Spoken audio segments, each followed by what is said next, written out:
Book of Enoch, narrated by Jeremy Capp. Introduction, Part 1. This translation. This new translation is based on the 2009 revision of George H. Shaw's translation of 1882, with many corrections made from Michael A. Knibb's scholarly translation of the Ethiopian manuscripts and recent findings among the Dead Sea Scrolls. Further revisions have been made from James Trimm's Hebrew study of the Ethiopian translation. This translation is among the first to include every addition from the Greek fragments, as well as the Aramaic fragments found in Qumran. The most notable of these additions is the information about the three classes of giants. The great giants are stated by Synkelus to have been three kinds, a statement that must have been in the original, as it is presupposed in chapters 86 and 88, verses clearly written by the same author. The Book of Jubilees, chapter 7, divides them into Jerbach, Nephal, and El-Jo. The Book of Jubilees says that only the third class of giants destroyed mankind. Many other revisions have been made to revise Old English words to their modern counterparts, and to make this book's language conform better to the books within the Holy Bible. The chapter and verse order of the Prophecy of the 10 Weeks follows Michael Knibb's translation. This text has been entered into the free domain and is free of copyrights. Introduction, Part 2. Is the Book of Enoch Scripture? The Book of Enoch was treasured by the ancient Nazarenes as an inspired book of prophecy authored by Enoch himself. Jesus' own half-brother Jude quotes from the Book of Enoch, saying, Jude 1:14-15, Enoch, the seventh from Adam, prophesied about these men. See, the Lord is coming with thousands upon thousands of his holy ones, to judge everyone, and to convict all the ungodly of all the ungodly acts they have done in the ungodly way, and of all the harsh words ungodly sinners have spoken against him. Some commentators have tried to minimize the importance of this quotation, claiming that Jude was only quoting from the Book of Enoch in the way Paul quoted Greek philosophers. In fact, there are two very important features in Jude's citation. First of all, while the Book of Enoch is quoted, specifically chapter 1, verse 9, Jude attributes his quote not to the Book of Enoch, but to the man Enoch, Enoch seventh from Adam. Since we have copies of the Book of Enoch which predate the Book of Jude, this quote tells us that Enoch, seventh from Adam, wrote the Book of Enoch. Secondly, Jude uses the word prophecy. Jude tells us that this quote from Enoch, which comes from the Book of Enoch, is prophecy. That is a very important statement. Regarding prophecy, Peter writes, 2 Peter 1, verses 20-21, Above all, you must understand that no prophecy of Scripture came about by the prophet's own interpretation. For prophecy never had its origin in the will of man, but men spoke from God as they were carried along by the Holy Spirit. So if, as Jude tells us, the Book of Enoch is prophecy, then Peter tells us that it was inspired by the Holy Spirit. Timothy has some important words for us about Scripture that is inspired, 2 Timothy 3, verses 16-17. All Scripture is God-breathed and is useful for teaching, rebuking, correcting, and training in righteousness, so that the man of God may be thoroughly equipped for every good work. So if the Book of Enoch is prophecy, then it was inspired by the Holy Spirit. And if Enoch was inspired by the Spirit, then it is profitable for teaching and for rebuking and for correcting and for training in righteousness. In other words, if Jude is telling the truth, then we should be using the Book of Enoch as Scripture and not taking it lightly. As a matter of fact, the ancient Nazarenes treasured the Book of Enoch and used it alongside the book we know today as canon. This is evidenced by the fact that Jude quotes Enoch. R. H. Charles listed 128 locations where the writings of the New Testament is clearly influenced by statements in the Book of Enoch. The Book of Enoch was used within Judaism at least as early as the 2nd century BCE. 7 fragmentary Aramaic copies were found among the Dead Sea Scrolls. The Jewish Zohar writings also cite the Book of Enoch by name, Zohar 1:37b, and makes much use of its account of the fallen angels Semjaza and Azazel. The earliest Gentile Christians also accepted and made use of the Book of Enoch. Many of the so-called Church Fathers either quoted Enoch or made use of it. Among these were the author of the Epistle of Barnabas, Justin Martyr, 2nd century, Irenaeus, 2nd century, Clement of Alexandria, 2nd century, and Origen, 3rd century. Tertullian, 160-230 CE, even called the book Holy Scripture. The book was even canonized by the Ethiopian Church. Enoch chapter 1, verse 9. Behold, he comes with thousands upon thousands of his holy ones to execute judgment upon all, and to destroy all the evil ones. And he will convict all flesh of all the works of their wickedness which they have committed, and of all the evil which the ungrateful have spoken against him. Hebrews 11, verse 5. By faith Enoch was taken from this life, so that he did not experience death. He could not be found, because God had taken him away. For before he was taken, he was commended as one who pleased God. There you have it. The Book of Enoch is a God-breathed prophecy inspired by the Holy Spirit. And Enoch, the man who wrote it, pleased God. Jesus said in Matthew 4, verse 4, "Man does not live on bread alone, but on every word that comes from the mouth of God." I hope you enjoy this audio presentation of the Book of Enoch. 1. Enoch's blessing to the ungodly. These are the words of Enoch's blessing, as he blessed the elect and righteous who will live in the days of tribulation, which is prepared for the removal of all the wicked and ungodly. Enoch began his speech and said, "There was a righteous man whose eyes were opened by the Lord, and he saw a sacred vision in the heavens, which the angels showed to me. And I heard everything from them, and I understood what I saw. But it was not for this generation, but for a future generation that will come. Concerning the elect I spoke, and I uttered a speech concerning them. The Holy and Great One will come out of his dwelling, and the eternal God will walk from there upon Mount Sinai, and he will appear with his host, and he will appear in the strength of his power from heaven. Every creature will be afraid, even the watchers will shake, and fear and great trembling will seize them up to the ends of the earth. The high mountains will be shaken, and the high hills will be made low, melting like wax over a flame. The earth will sink, and everything that is on the earth will be destroyed, and there will be judgment upon all, and upon all the righteous. But for the righteous he will make peace, and he will keep his elect safe, and mercy will be granted to them. They will all belong to God, to prosper and be blessed, and the light of God will shine on them. He will come with 10,000 holy ones, to execute judgment upon them, and to destroy the ungodly, and to contend with all the flesh concerning everything that the sinners and the ungodly have said and done against him. 2. God's laws. Consider all the events in the sky, how the lights in the sky never change their courses, how each rises and sets in order, each at its proper time, and they never transgress their law. Consider the earth, and understand from the work that is done upon it, from first to last, that no work of God is ever irregular in appearing. Consider the summer and the winter, how the whole earth is full of water, and the clouds, dew, and rain rest upon it. Consider and see how the trees appear withered, and all their leaves are stripped, with the exception of the 14 trees which never strip, but remain with the old leaves until the new come, after 2 or 3 years. And again, consider the days of summer, how at its beginning the sun is hot above it. You seek shelter and shade because of the heat of the sun, and the earth burns with such scorching heat that you cannot walk upon the earth or upon a rock, because of its heat. Consider how the trees are covered with green leaves and bear fruit, and understand in respect of everything, and recognize how he who lives forever made all these things for you, and how his works are before him in each succeeding year, and all his works serve him and never change. But as God has decreed, so everything is done. And consider how the seas and rivers together complete their tasks. But you have not continued with, nor observed, the law of the Lord. But you have transgressed, and have spoken proud and harsh words with your unclean mouth against his magnificence. You hard of heart, you will have no peace.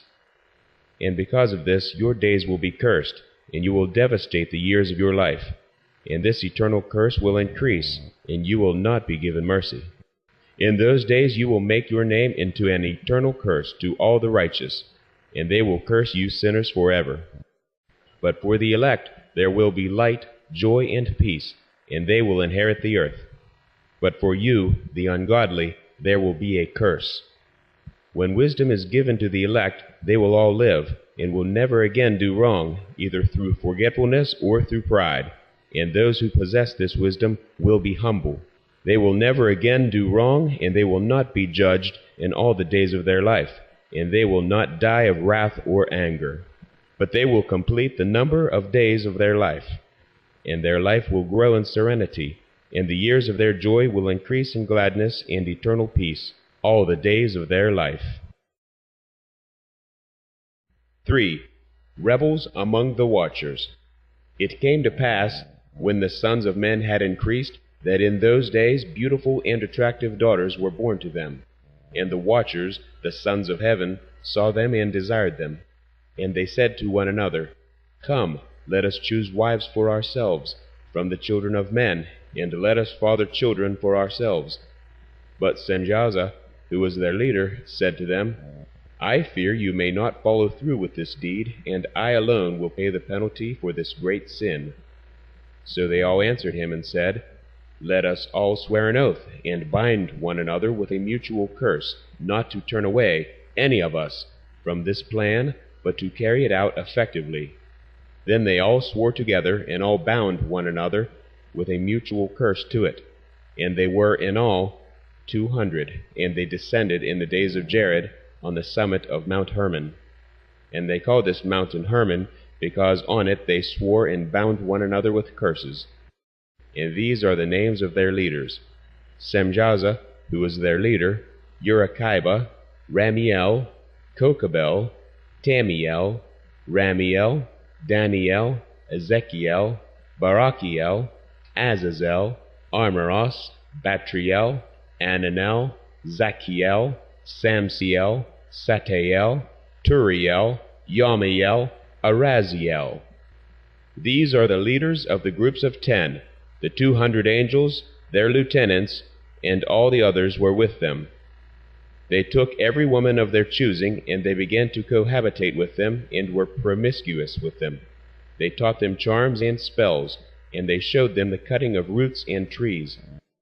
And the women became pregnant, and gave birth to 3 races. First, the great giants, whose height was each 30 cubits. Then the great giants fathered the Nephilim, and the Nephilim engendered the Eliud, and they existed, increasing in power according to their greatness. These devoured all that the labor of men produced, until men were unable to sustain them. Then the giants turned against mankind, in order to devour them, and they began to sin against birds, and against animals, and against reptiles, and against fish, and they devoured one another's flesh, and drank their blood. Then all the earth complained about the lawless ones. Azazel taught men to make swords, and daggers, and shields, and breastplates, and how to make gold into coins.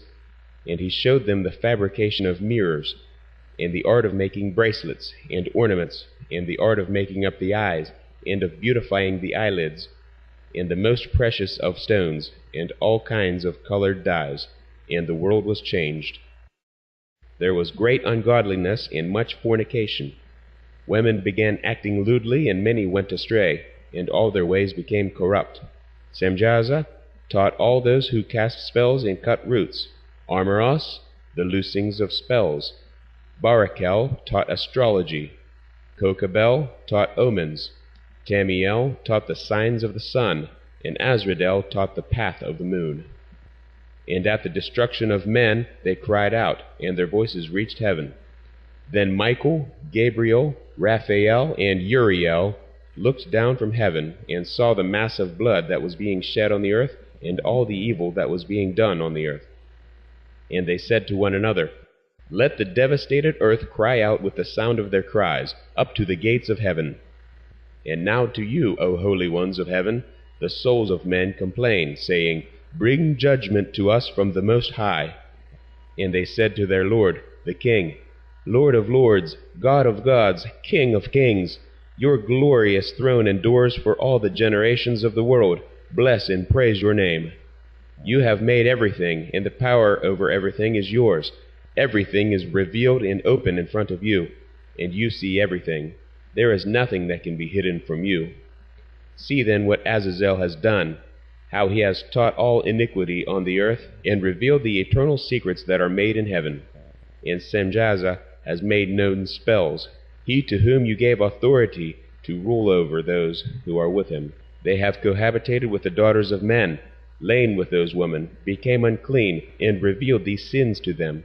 And these women gave birth to giants, and because of that the whole earth has been filled with blood and iniquity. Now the souls which have died cry out and complain up to the gates of heaven, and their lament has ascended, and they will not go out in the sight of the iniquity which is being committed on the earth. You know everything before it happens, and you know this, and what awaits each of them. But you say nothing to us. What now should we do with them about this? 4.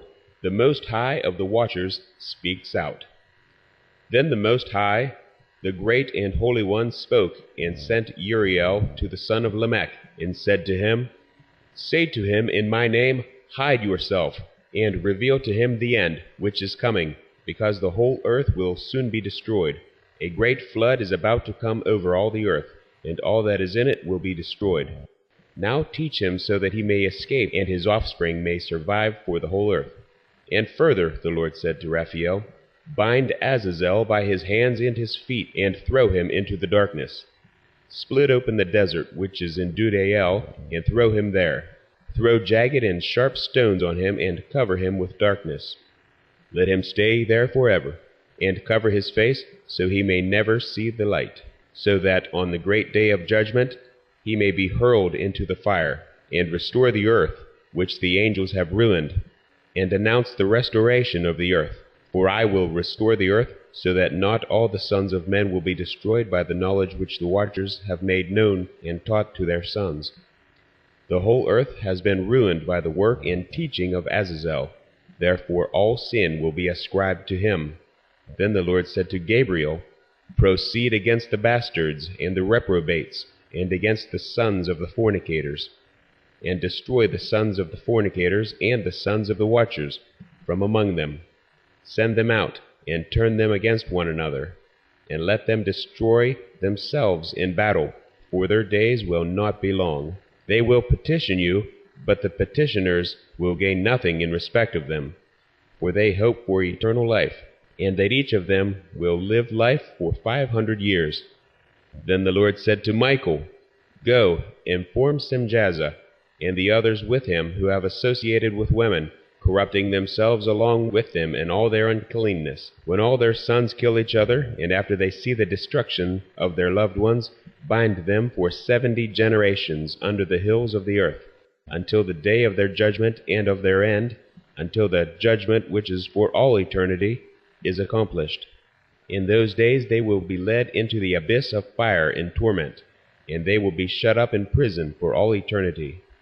Then Semjaza will be burned, and the others destroyed with them. Together they will be bound until the end of all generations.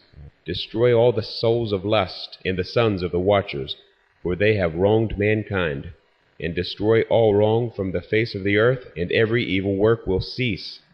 Then all the righteous will be humble, and will live until they father thousands. And all the days of their youth and their old age they will fulfill in peace.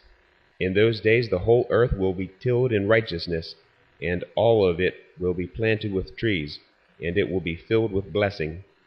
And they will plant all the pleasant trees on it, and they will plant vines on it, and the vine that is planted on it will produce fruit in abundance. And every seed that is sown on it, each measure will produce 1,000, and each measure of oil will produce 10 baths of oil.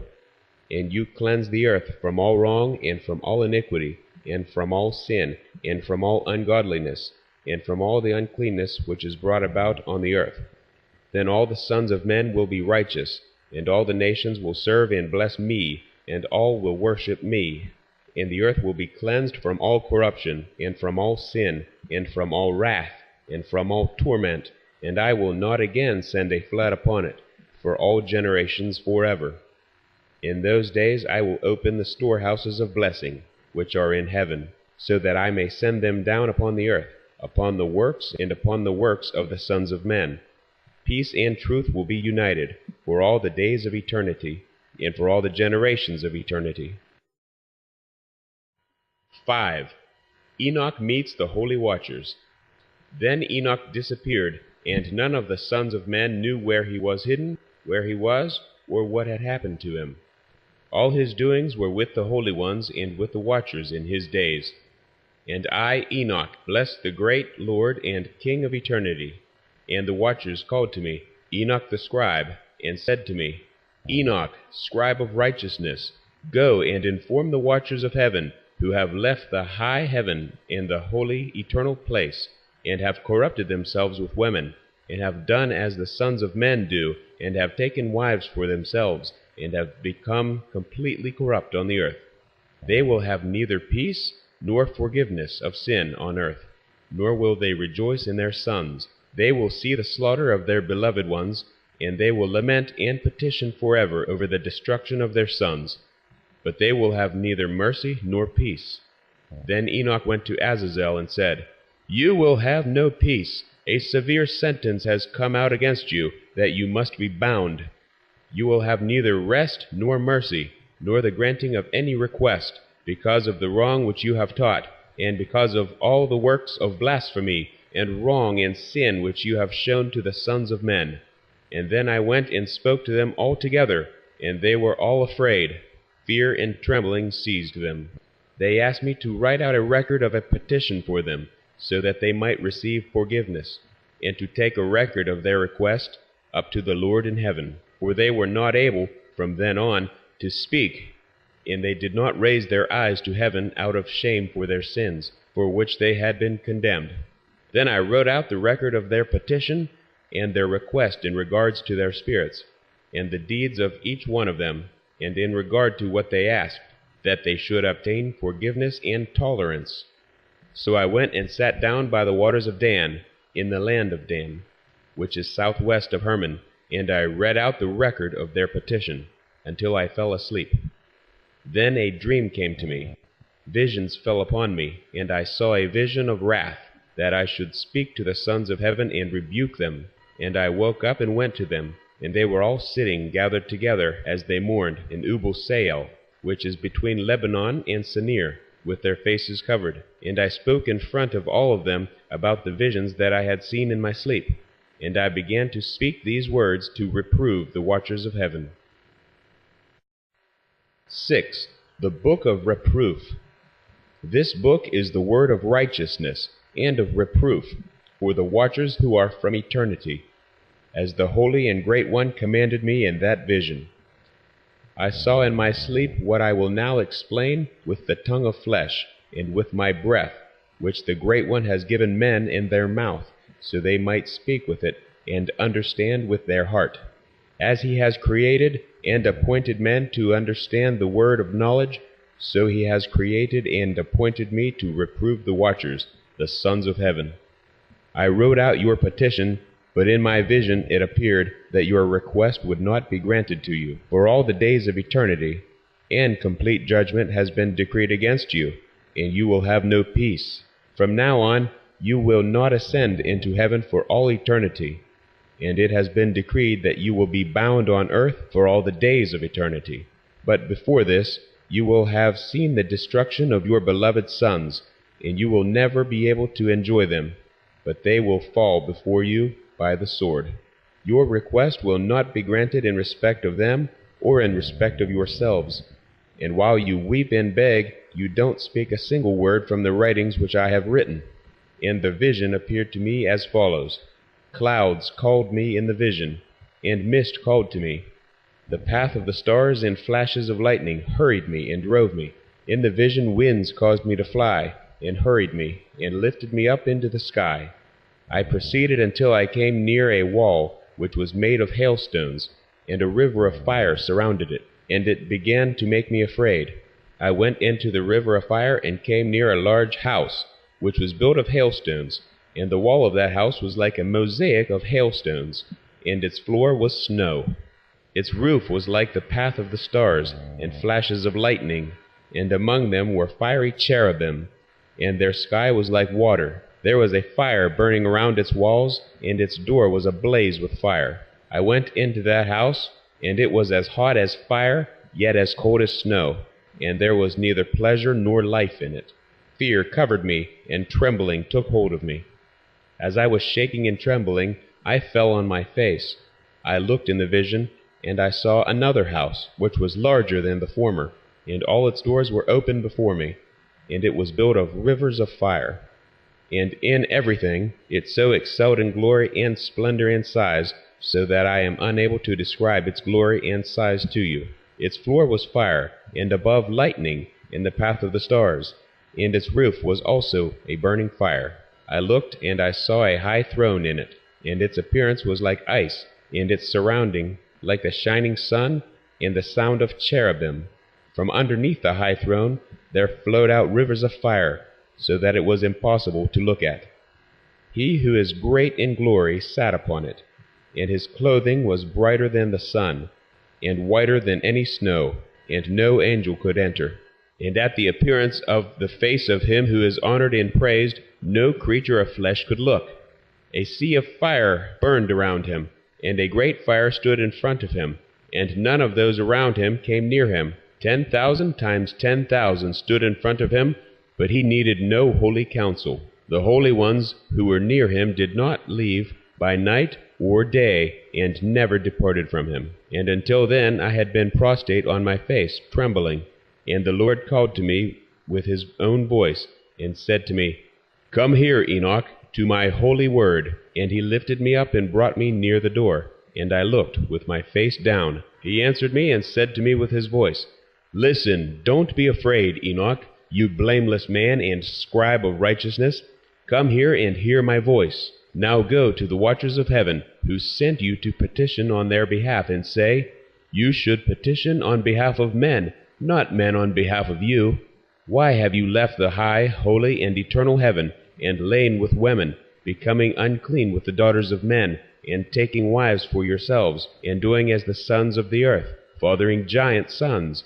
You were spiritual, holy, living in eternal life, but you became unclean with the women, and fathered children through the blood of flesh, and lusted after the blood of mankind, producing flesh and blood as they do, who die and are destroyed. For this reason I give men wives, so that they might sow seed in them, and so that children will be born by them, so that deeds will be done on the earth.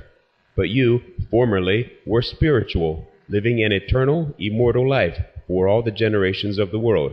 For this reason I did not arrange wives for you, because the dwelling of the spiritual ones is in heaven. And now the giants who were born from body and flesh will be called unclean spirits on the earth, and on the earth will be their dwelling. These evil spirits came out from their flesh because they were created from above. From the holy watchers was their origin and first foundation. Evil spirits they will be on the earth, and unclean spirits of the evil ones they will be called. The dwelling of the spirits of heaven is in heaven, but the dwelling of the spirits of the earth, who were born on the earth, is earth. The spirits of the giants afflict, oppress, destroy, attack, do battle, and work destruction on the earth, and cause sorrow. They eat no food, do not thirst, and are not observed by the eyes. And these spirits will rise against the sons of men and against the women, because they came out of them during the days of slaughter and destruction. The death of the giants, wherever the spirits have gone out from their bodies, their flesh will be destroyed before the judgment. In this way they will remain destroyed until the day of the great consummation is accomplished, upon the great age, upon the watchers and the ungodly ones. Now to the watchers, who sent you to petition on their behalf, who were formerly in heaven, say, You were in heaven, but the good secrets had not yet been revealed to you, for you knew only worthless mysteries. This you made known to women in the hardness of your hearts. And through this mystery the women and the men caused evil to increase on the earth. Therefore say to them, You will have no peace. 7. Enoch stays for a while with the watchers. Then they took me to a place where they appeared like burning fire, and when they wished, they made themselves look like men. And they led me to a place of storm, and to a mountain, the tip of whose summit reached to heaven. I saw lighted places, and thunder in the outermost places, in its depths a bow of fire, and arrows and their quivers, and a sword of fire, and all the flashes of lightning. Then they took me to the water of life, as it is called, into the fire of the west, which receives every setting of the sun. Then I came to a river of fire, whose fire flows like water, and pours out into the great sea, which is towards the west. I saw all the great rivers, and I reached the great darkness, and went where all flesh walks. I saw the mountains of darkness of winter, and the place where the waters of all the deep pour out. I saw the mouths of all the rivers of the earth, and the mouth of the deep. I saw the storehouses of all the winds, and I saw how with them he has adorned all creation, and I saw the fountains of the earth. Then I saw the cornerstone of the earth, and I saw the four winds which support the earth and the sky. I saw how the winds stretch out the height of heaven, and how they position themselves between heaven and earth. These are the pillars of heaven. I saw the winds which turn the sky and cause the orb of the sun and all the stars to set. I saw the winds on the earth which support the clouds, and I saw the paths of the angels.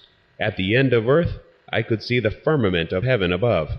Then I went toward the south, and it was burning day and night, where there were 7 mountains of precious stones, 3 toward the east and 3 towards the south. Those towards the east were of colored stone, and one was of pearl, and one of healing stone, and those towards the south of red stone. And the middle one reached to heaven, like the throne of the Lord, of stibium, and the top of the throne was of sapphire. I saw a burning fire in what is inside the mountains, and I saw a place there beyond the great earth. Here the waters gathered together. I saw a deep chasm of the earth, with pillars of heavenly fire, and I saw among them fiery pillars of heaven, which were falling, and as regards both height and depth they were immeasurable. Beyond this chasm I saw a place, and it had neither the sky above it, nor the foundation of earth below it. There was no water on it, and no birds, but it was a desert place. And I saw a terrible thing there, 7 stars like great burning mountains. Like a spirit questioning me, the angel said, "This is the place of the end of heaven and earth. This is the prison for the stars of heaven and the host of heaven, and the stars which roll over the fire. These are the ones which transgressed the command of the Lord from the beginning of their rising, because they did not come out at their proper times.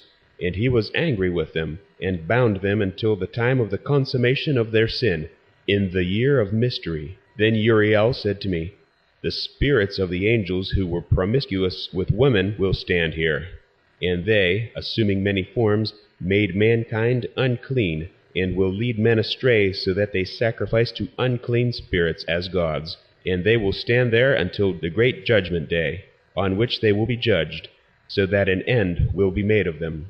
But their wives, having led astray the angels of heaven, will become peaceful. And I, Enoch, alone saw the sight, the ends of everything, and no man has seen what I have seen." 8. The angels who keep watch. These are the names of the holy angels who keep watch. Uriel, one of the holy angels who is over the world and over Tartarus.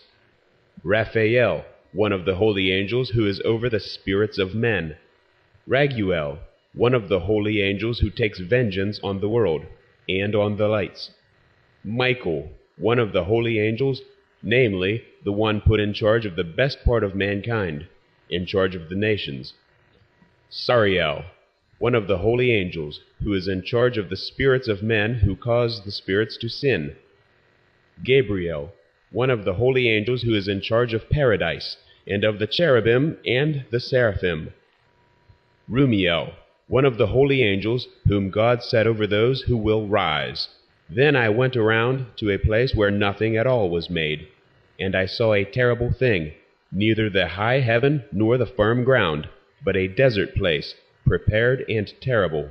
And there I saw 7 stars of heaven, bound on it together, like great mountains, and burning like fire. Then I said, "For what sin have they been bound, and why have they been thrown here?" Then Uriel, one of the holy angels who was with me and led me, spoke to me and said, "Enoch, about whom do you ask? About whom do you inquire, ask, and care? These are some of the stars which transgress the command of the Lord Most High, and they have been bound here until 10,000 ages are completed, the number of days of their sin." From there I went to another place, more terrible than that. And I saw a terrible thing. There was a great fire there, which burned and blazed, and the fire had a cleft reaching into the abyss, full of great pillars of fire which were made to fall.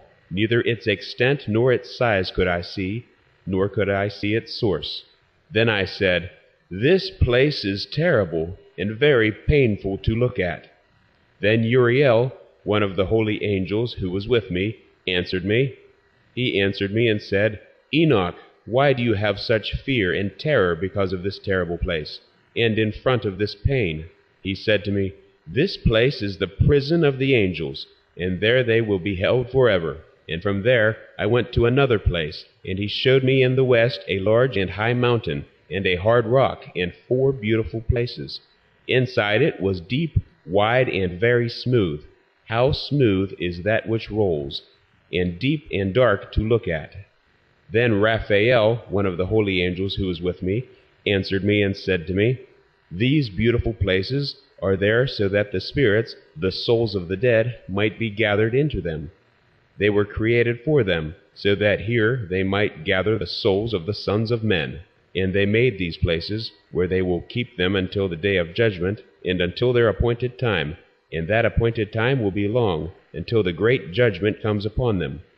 I saw the spirits of the sons of men who were dead, and their voices reached heaven and complained.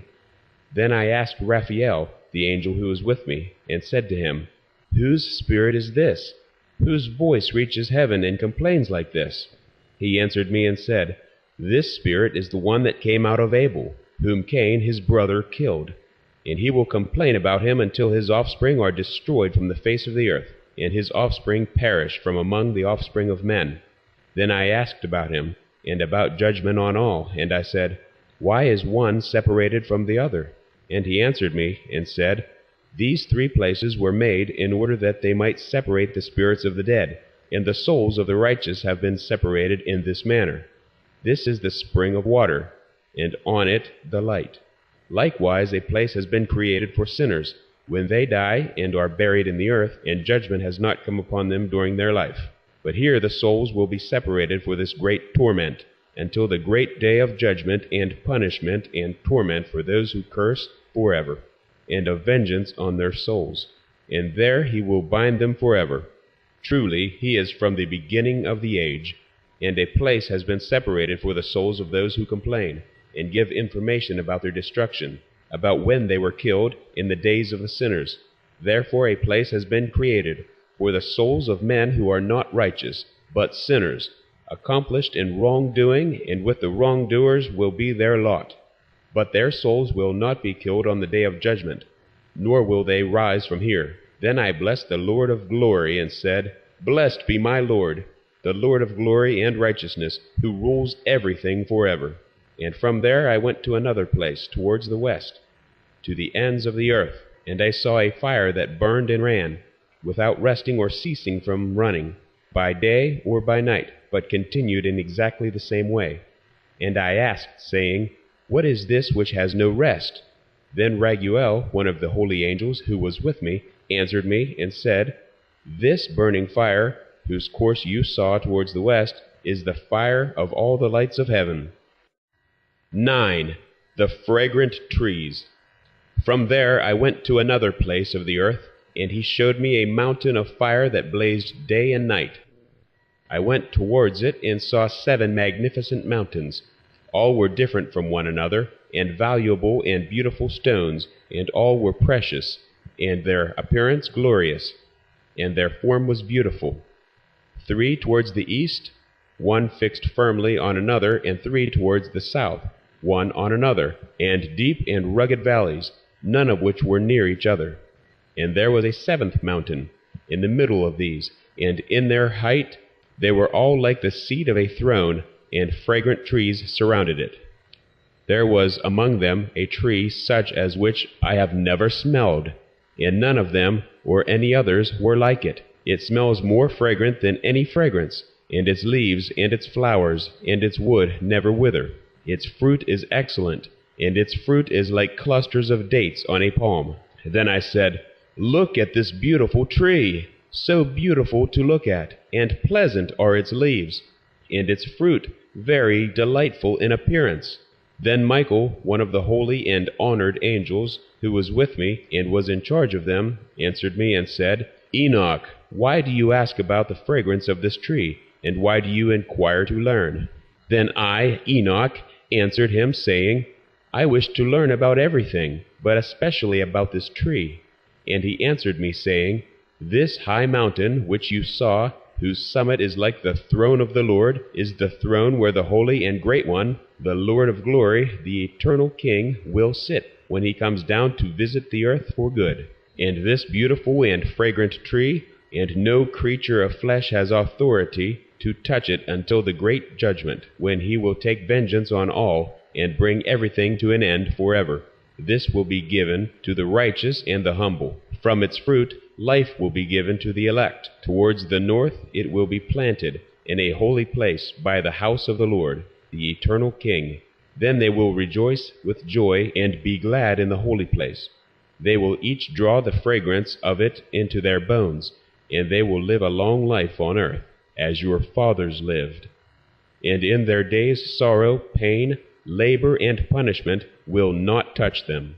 Then I blessed the Lord of glory, the eternal King, because he has prepared such things for righteous men, and has created such things, and said that they are to be given to them.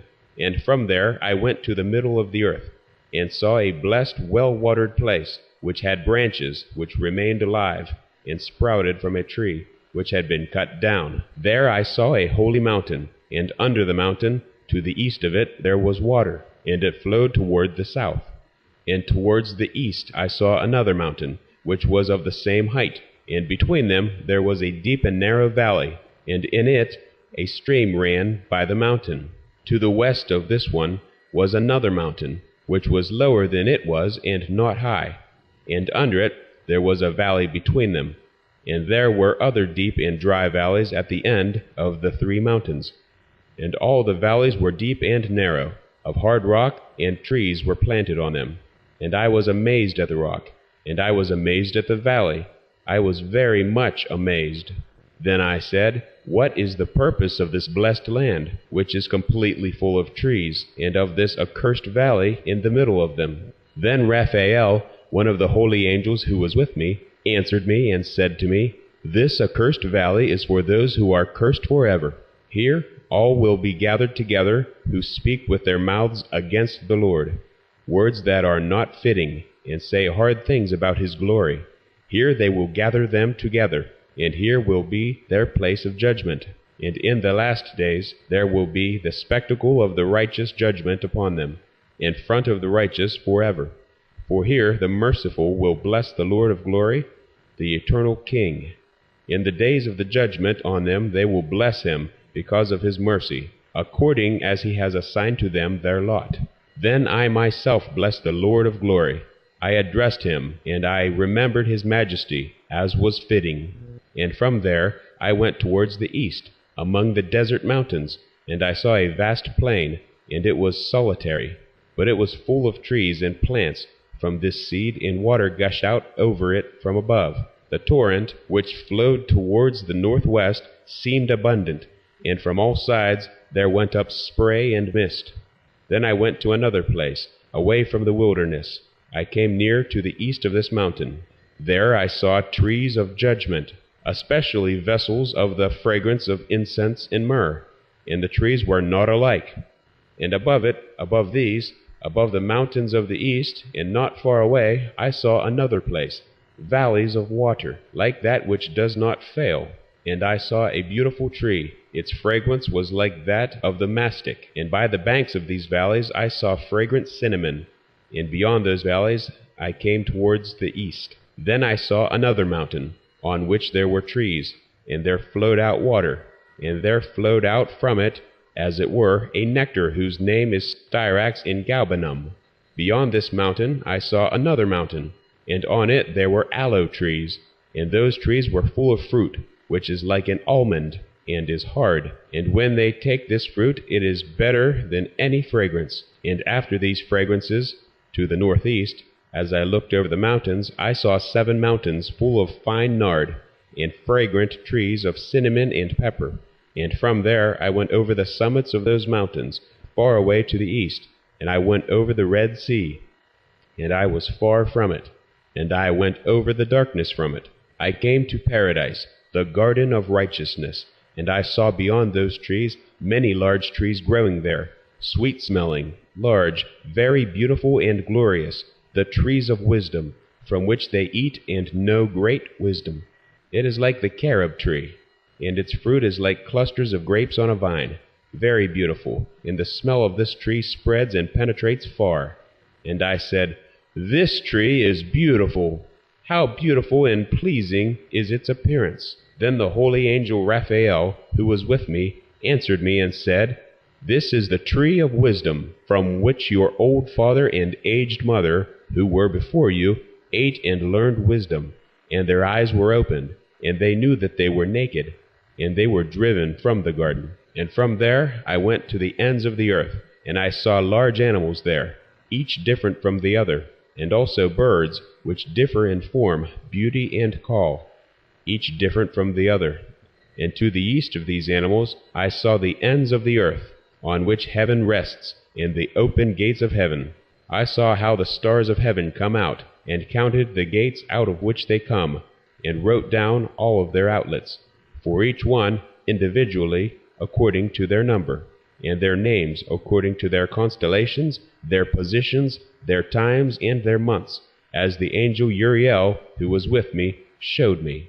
He showed me everything, and wrote it down, and also their names he wrote down for me, according to the correspondence to their set times. From there I went towards the north, to the ends of the earth, and I saw there a great and glorious wonder at the ends of the whole earth. There I saw 3 gates of heaven. Through each of them north winds go out. When they blow there is cold, hail, frost, snow, fog, and rain. And from one gate it blows for good. But when they blow through the other 2 gates, it is with force, and it brings torment over the earth, and they blow with force. From there I went towards the west, to the ends of the earth. And I saw there, as I saw in the east, 3 open gates, as many gates and just as many outlets. From there I went towards the south, to the ends of the earth. And there I saw 3 gates of heaven open, and the south wind, the mist, and the rain, and wind come out from there. And from there I went towards the east, to the ends of heaven. And there I saw the 3 eastern gates of heaven open, and above them there were smaller gates. Through each of these smaller gates the stars of heaven pass, and go towards the west, on the path that has been shown to them. And when I saw, I blessed, and I will always bless the Lord of glory, who has made great and glorious wonders, so that he may show the greatness of his work to his angels, and to the souls of men, so that they might praise his work, and so that all his creatures might see the work of his power, and praise the great work of his hands, and bless him forever. 10. The Book of Methuselah. After those days my son Methuselah chose a wife for his son Lamech, and she became pregnant by him and gave birth to a son. And his body was white like snow, and red like the flower of a rose, and the hair of his head was white like wool. His eyes were beautiful, and when he opened his eyes he made the whole house bright, like the sun, so that the whole house was exceptionally bright. And when he was taken from the hand of the midwife, he opened his mouth and spoke to the Lord of righteousness. But his father Lamech was afraid of him, and fled, and went to his father Methuselah. He said to him, "I have fathered a strange son. He is not like a man, but he is like the children of the angels of heaven, of a different type, and not like us. And his eyes are like the rays of the sun, and his face glorious. And it seems to me that he is not sprung from me, but from the angels, and I am afraid that something extraordinary may be done on the earth in his days. Now, my father, I am asking you and petitioning you to go to our father Enoch, and learn the truth from him, for he dwells with the angels." When Methuselah heard the words of his son, he came to me, at the ends of the earth, for he had heard I was there. And he cried out, and I heard his voice, and went to him. And I said to him, "I am here, my son, for you have come to me." And he answered me and said, "I have come to you because of a great matter, and because of a disturbing vision have I come here. Now hear me, my father, for a son has been born to my son Lamech, whose form and type are not like the type of a man. His color is whiter than snow, and redder than the flower of a rose, and the hair of his head is whiter than white wool. His eyes are like the rays of the sun, and he opened his eyes, and made the whole house bright. When he was taken from the hand of the midwife, he opened his mouth, and blessed the Lord of heaven. His father Lamech was afraid, and fled to me. And he does not believe he has sprung from him, but thinks him to be from the angels of heaven. And I have come to you, so that you may make known to me the truth. Then I, Enoch, answered and said to him, The Lord will do new things on earth, and this I have already seen in a vision, and made known to you. For in the generation of my father Jared, some from the height of heaven transgressed the word of the Lord. They committed sin and transgressed the law, and were promiscuous with women, committing sin with them, and have married some of them, and have fathered children by them. Therefore there will be great destruction over the whole earth, and there will be a great flood, and there will be great destruction for 1 year. But this child, who has been born to you, will be left on the earth, and his 3 sons will be saved with him. When all the men who are on the earth die, he and his sons will be spared. They have fathered giants on the earth, not of spirits, but of flesh, and there is great wrath on earth. But the earth will be cleansed of all corruption. Now make known to your son Lamech that the one who has been born is truly his son. Call his name Noah, for he will be a remnant for you, and he and his sons will be saved from the destruction which is coming on the earth, because of all the sin and all the iniquity which will be committed on the earth in his days. But after this there will be yet greater iniquity than that which was committed on the earth before. For I know the mysteries of the holy ones. For the Lord showed them to me, and made them known to me, and I read them in the tablets of heaven. And I saw written on them that generation upon generation will do wrong, until a generation of righteousness arises, and wrongdoing will be destroyed, and sin will depart from the earth, and everything good will come upon it. Now, my son, go, make known to your son Lamech that this child that has been born is truly his son, and this is no lie. When Methuselah heard the words of his father Enoch, who showed him these secrets, he returned, having seen him, and called the name of that child Noah, for he will comfort the earth after all the destruction. 11. The Book of Noah. In the days before the great flood, Noah saw the earth had tilted, and that its destruction was near. And he set off from there, and went to the ends of the earth, and cried out to his great-grandfather Enoch. And Noah said 3 times in a bitter voice, Hear me, hear me, hear me. And he said to him, Tell me, what is it that is being done on the earth, that the earth is so afflicted and shaken? For I fear I will be destroyed with it. And immediately there was a great disturbance on the earth, and a voice was heard from heaven, and I fell upon my face. Then my great-grandfather Enoch came, stood by me, and said to me, Why did you cry out to me with such bitter crying and weeping? A command has gone out from the Lord against those who dwell upon the dry ground, that this must be their end. For they have learned all the secrets of the angels, and all the wrongdoings of Satan, and all of their secret powers, and all the powers of those who practice magic arts, the powers of enchantments, and the powers of those who cast molten images for all the earth. And further, how silver is produced from the dust of the earth, and how soft metal occurs in the earth.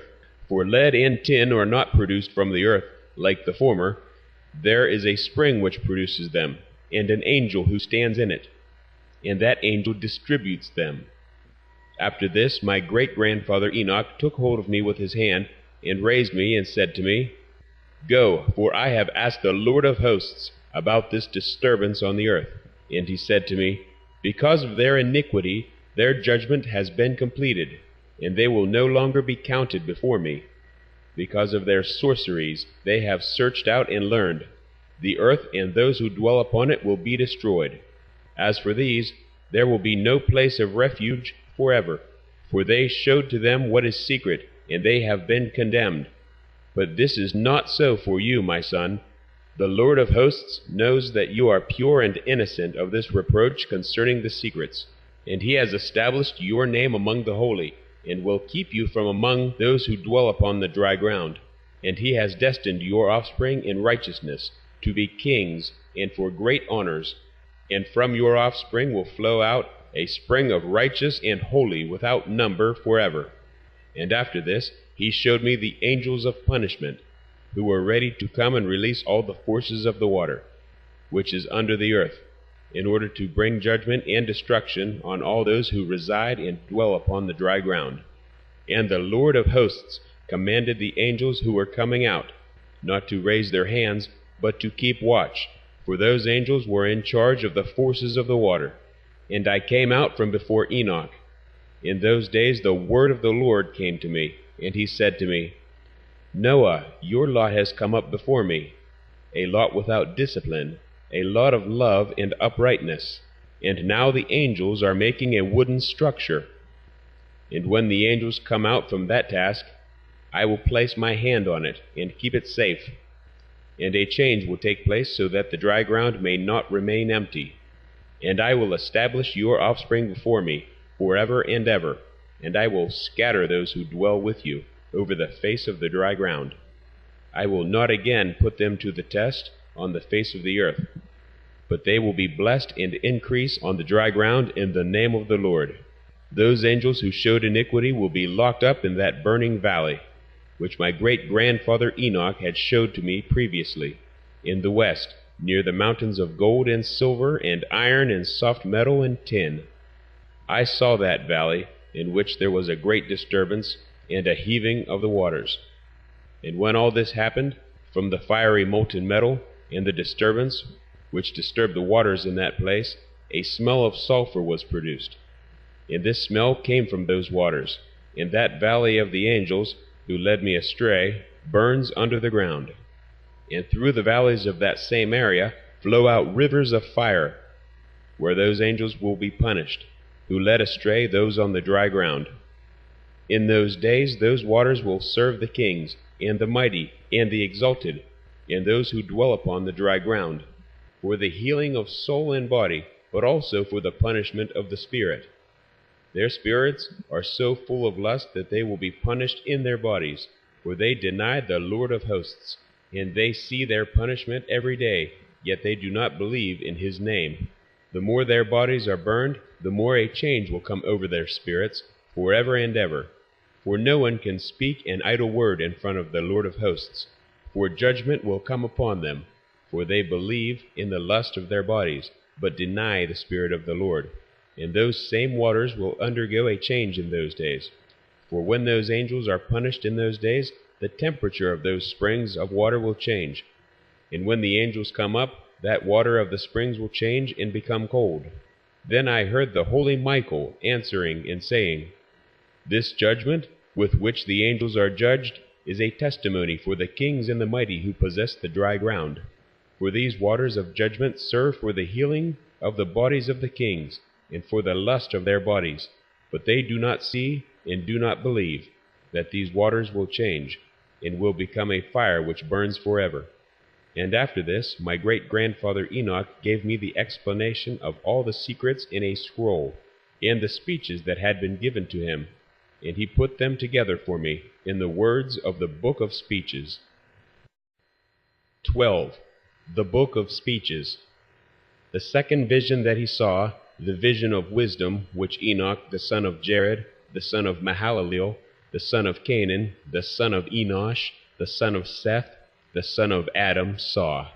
This is the beginning of the words of wisdom, which I raised my voice to speak, and say, To those who dwell on the dry ground, listen, you men of old, and see, and also those who come afterward, to the words of the Holy One, which I will speak in front of the Lord of hosts.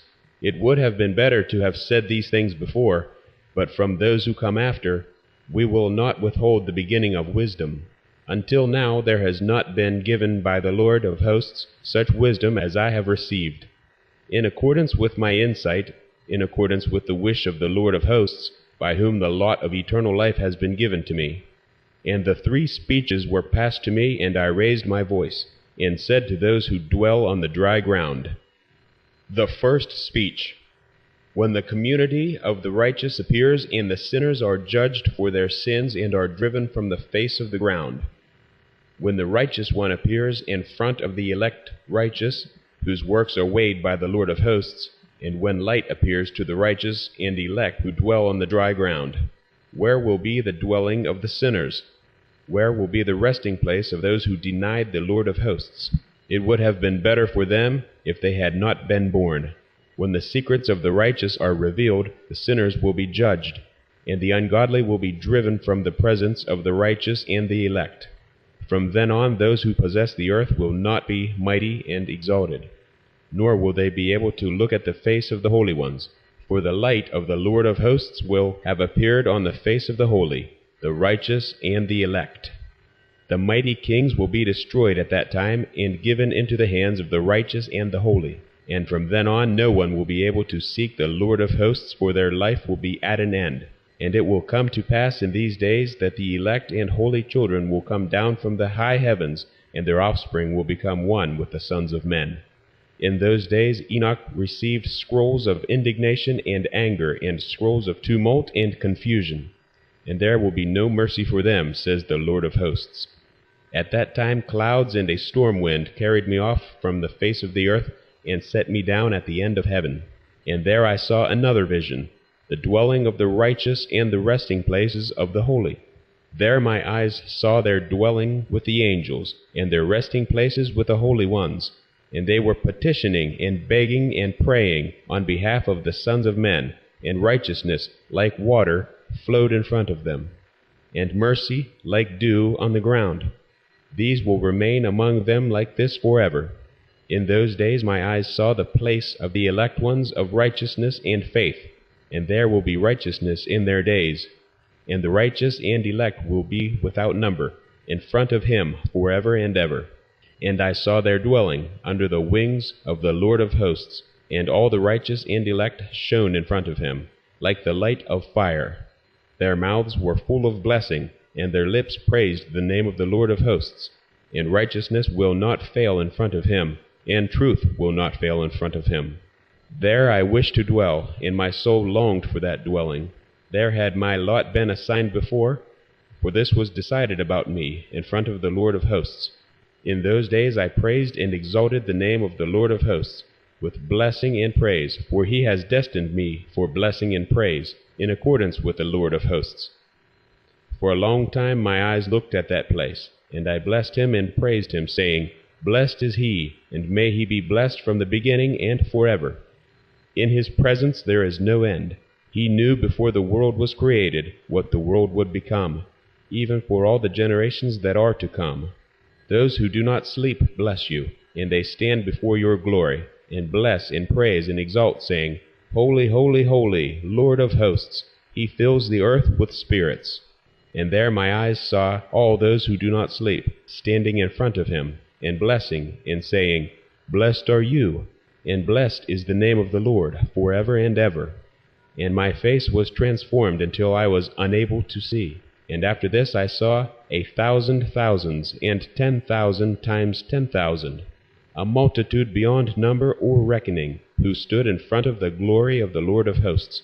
I looked, and on the four sides of the Lord of hosts I saw 4 figures, different from those who were standing, and I learned their names, because the angel who went with me made their names known, and showed me all the secret things. And I heard the voices of those 4 figures as they sang praises in front of the Lord of glory. The first voice blesses the Lord of hosts forever and ever. And the second voice I heard blessing the Messiah and the elect who depend on the Lord of hosts. And the third voice I heard petitioned and begged on behalf of those who dwell on the dry ground, and prayed in the name of the Lord of hosts. And the fourth voice I heard driving away Satan, and not allowing him to come in front of the Lord of hosts to accuse those who dwell on the high ground. And after this I asked the angel of peace, who went with me, and showed me everything which is secret, Who are those 4 figures whom I have seen, and whose words I have heard and written down? And he said to me, This first one is the holy Michael, the merciful and tolerant. And the second, who is in charge of all the diseases, and in charge of all the wounds of the sons of men, is Raphael. And the third, who is in charge of all the powers, is the holy Gabriel, and the fourth, who is in charge of repentance and hope of those who will inherit eternal life, is Penuel. And these are the 4 angels of the Lord Most High, and the 4 voices that I heard in those days. And after this I saw all the secrets of heaven, and how the kingdom is divided, and how the deeds of men are weighed in the balance. There I saw the dwelling of the elect, and the resting places of the holy. And my eyes saw there all the sinners who deny the name of the Lord of hosts, being driven away from there. They dragged them off, and they were not able to remain, because of the punishment that went out from the Lord of hosts. And there my eyes saw the secrets of the flashes of lightning, and of the thunder, and the secrets of the winds, how they are distributed in order to blow over the earth, and the secrets of the clouds, and of the dew. And there I saw the place from where they go out, and how, from there, the dust of the earth is saturated. And there I saw closed storehouses from which the winds are distributed, in the storehouse of the hail, in the storehouse of the mist, in the storehouse of the clouds, and its cloud remained over the earth from the beginning of the world. And I saw the chamber of the sun and the moon, where they go out and where they return, and their glorious return, and how one is more honored than the other is, and their magnificent course, and how they do not leave their course, neither adding nor subtracting from their course, and how they keep faith in one another, observing their oath. And the sun goes out first, and completes its journey at the command of the Lord of hosts, and his name endures forever and ever. And after this is the hidden and visible path of the moon, and it travels the course of its journey in that place by day and by night. One stands opposite the other, in front of the Lord of hosts, and they give thanks, and sing praise, and never rest, because their thanksgiving is like rest to them. For the shining sun makes many revolutions, for a blessing and for a curse, and the path of the journey of the moon is for the righteous light, but for the sinners darkness. In the name of the Lord, who has created a division between the light and darkness, and has divided the spirits of men, and has established the spirits of the righteous in his name of his righteousness. For no angel hinders, and no power is able to hinder, because the judge sees them all, and judges them all himself. Wisdom found no place where she could dwell, and her dwelling was in heaven. Wisdom went out in order to dwell among the sons of men, but did not find a dwelling. So Wisdom returned to her place and took her seat among the angels. Then iniquity came out from her chambers. Those whom she did not seek she found, and dwelt among them, like the rain in the desert, and like dew on the parched ground. And again I saw flashes of lightning in the stars of heaven, and I saw how he called them all by their names, and they obeyed him. I saw the balance of righteousness, how they are weighed according to their light, according to the width of their areas, and the day of their appearing, and how their revolutions produce lightning, and I saw their revolutions according to the number of the angels, and how they keep faith with one another. And I asked the angel, who went with me and showed me what is secret, "What are these?" He replied to me, "Their likeness the Lord of hosts has shown to you. These are the names of the righteous, who dwell on the dry ground and believe in the name of the Lord of hosts forever and ever." And other things I saw concerning lightning, how some of the stars rise and become lightning, but cannot lose their form. And this is the second speech, about those who deny the name and the dwelling of the holy ones and of the Lord of hosts. They will not ascend into heaven, nor will they come upon the earth. Such will be the lot of the sinners who deny the name of the Lord of hosts, who will be kept for the day of affliction and tribulation. On that day the Messiah will sit on the throne of glory, and will choose from among their works. And their resting places will be without number, and their spirits within them will grow strong when they see my Messiah, and those who appeal to my holy and glorious name.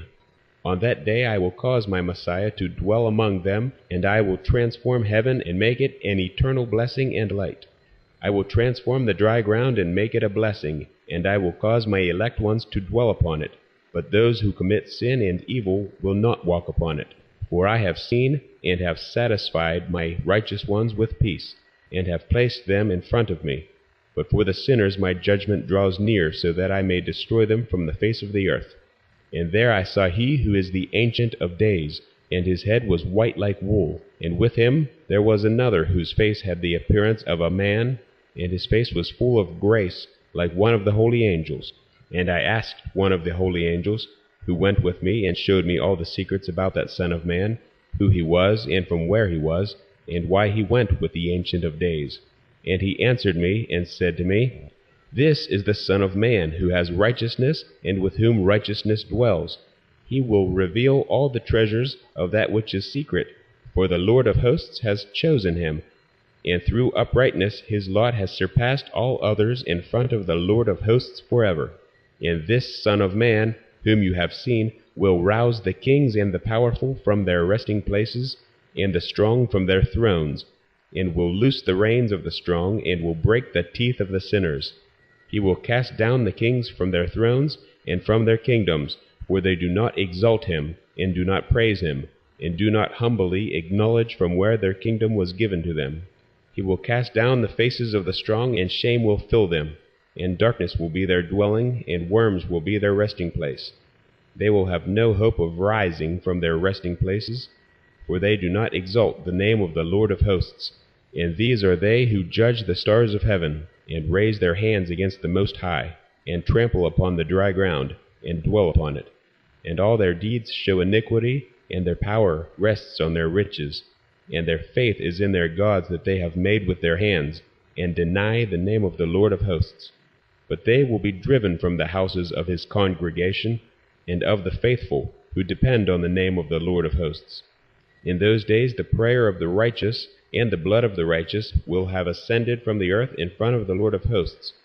In these days the holy ones who live in heaven above will unite with one voice, and pray, and praise, and give thanks, and bless, and call out in the name of the Lord of hosts, because of the blood of the righteous that has been poured out, because of the prayer of the righteous, so that it may not cease in front of the Lord of hosts, so that justice might be done to them, and that their patience may not have to last forever. In those days I saw the Ancient of Days sit down on the throne of his glory, and the books of the living were opened in front of him. And all his hosts, which dwell in the heaven above, and his council were standing in front of him. And the hearts of the holy ones were so full of joy that the number of righteousness had been reached, and the prayer of the righteous had been heard, and the blood of the righteous had not been required in front of the Lord of hosts. In that place I saw an inexhaustible spring of righteousness, and many springs of wisdom surrounded it. And all the thirsty drank from them, and were filled with wisdom. And their dwelling was with the righteous, and the holy, and the elect. And at that hour that Son of Man was called into the presence of the Lord of hosts, and his name brought to the Ancient of Days. Even before the sun and the constellations were created, before the stars of heaven were made, his name was called in front of the Lord of hosts. He will be a staff to the righteous and the holy, so that they may lean on him and not fall. And he will be the light of the Gentiles, and he will be the hope of those who grieve in their hearts. All those who dwell upon the dry ground will fall down and worship in front of him, and they will bless him, and praise, and celebrate with psalms the name of the Lord of hosts. Because of this he was chosen, and hidden in front of him, before the world was created, and forever. But the wisdom of the Lord of hosts has revealed him to the holy and the righteous, for he has kept the lot of the righteous safe. For they have hated and rejected this world of iniquity. All its works and its ways they have hated in the name of the Lord of hosts. For in his name they are saved, and he is the one who will require their lives. In those days the kings of the earth and the strong who possess the dry ground will have downcast faces because of the works of their hands. For on the day of their torment and trouble they will not save themselves. I will give them into the hands of my elect ones, like straw in the fire, and like lead in water, so that they will burn in front of the righteous and sink in front of the holy, and no trace will be found of them. On the day of their trouble there will be rest upon the earth, and they will fall down in front of him and will not rise. There will be no one who will take them with his hands and raise them, for they denied the Lord of hosts and his Messiah. May the name of the Lord of hosts be blessed. For wisdom has poured out like water, and glory will not fail in front of him forever and ever. For he is powerful in all the secrets of righteousness, and iniquity will pass away like a shadow, and will have no existence. For the Messiah stands in front of the Lord of hosts, and his glory is forever and ever, and his power for all generations. In him dwell the spirit of wisdom, and the spirit that gives understanding, and the spirit of knowledge and of power, and the spirit of those who sleep in righteousness. He will judge the things that are secret, and no one will be able to say an idle word in front of him, for he has been chosen in front of the Lord of hosts in accordance with his wish. In those days a change will occur for the holy and the elect. The light of days will rest upon them, and the glory and honor will return to the holy. On the day of trouble, calamity will be heaped up over the sinners, but the righteous will conquer in the name of the Lord of hosts, and he will show this to others, so that they might repent and abandon the works of their hands. They will have no honor in front of the Lord of hosts, but in his name they will be saved, and the Lord of hosts will have mercy on them, for his mercy is great. He is righteous in his judgment, and in front of his glory iniquity will not be able to stand against his judgment.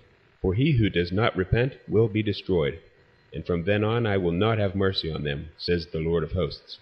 In those days the earth will return that which has been entrusted to it, and Sheol will return that which has been entrusted to it, and that which it has received, and destruction will return what it owes. He will choose the righteous and the holy from among them, for the day has come near when they must be saved. In those days the Messiah will sit on his throne, and all the secrets of wisdom will flow out from the counsel of his mouth, for the Lord of hosts has appointed him and glorified him. In those days the mountains will leap like rams, and the hills will skip like lambs satisfied with milk, and all will become like angels in heaven. Their faces will shine with joy, for in those days the Messiah will have risen, and the earth will rejoice, and the righteous will dwell upon it, and the elect will walk upon it. And after those days, in that place where I had seen all the visions of that which is secret, for I had been carried off by a whirlwind, and they had brought me to the west, there my eyes saw the secrets of heaven, everything that will occur on earth, a mountain of iron, and a mountain of copper, and a mountain of silver, and a mountain of gold, and a mountain of soft metal, and a mountain of lead. Then I asked the angel who was with me, saying, What are these things which I have seen in secret? And he said to me, All these things which you have seen serve the authority of his Messiah, so that he may be strong and powerful on the earth. And that angel of peace answered me, saying, Wait a little, and you will see, and everything which is secret, which the Lord of hosts has established, will be revealed to you. These mountains that you have seen, the mountain of iron, and the mountain of copper, the mountain of silver, and the mountain of gold, the mountain of soft metal, and the mountain of lead, all these in front of the Messiah will be like wax before a flame. And like the waters that come down from above onto these mountains, they will be weak under his feet.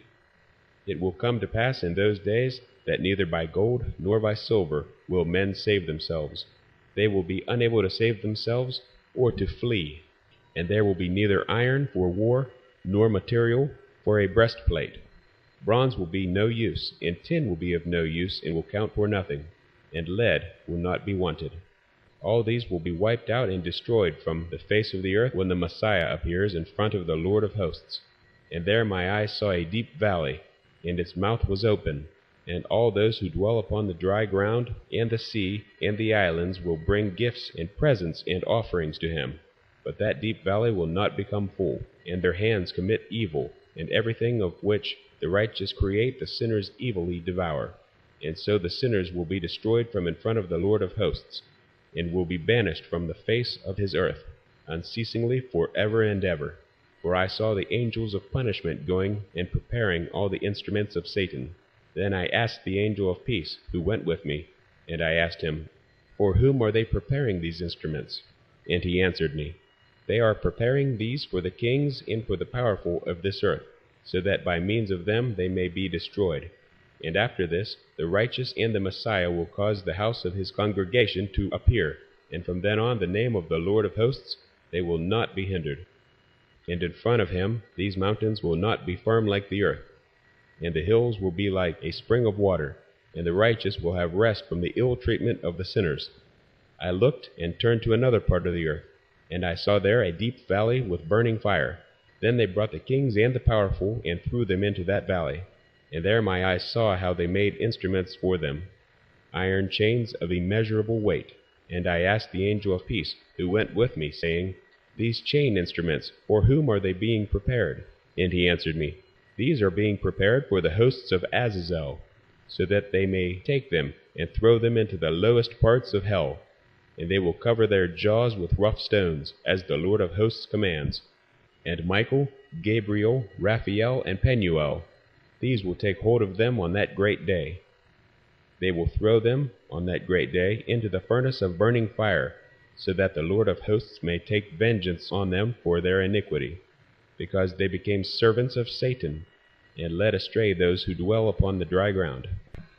In those days the punishment of the Lord of hosts will go out, and all the storehouses of the water which are above the sky and under the earth will be opened. All the water will be joined with the water that are above the sky. The water that is above the sky is male, and the water that is under the earth is female. And all those who dwell upon the dry ground, and those who dwell under the ends of heaven, will be wiped out. And because of this they will acknowledge their iniquity which they have committed on the earth, and through this they will be destroyed. After this the Ancient of Days repented, and said, I have destroyed to no purpose all those who dwell upon the dry ground. And he swore by his great name, From now on I will not act like this towards all those who dwell upon the dry ground.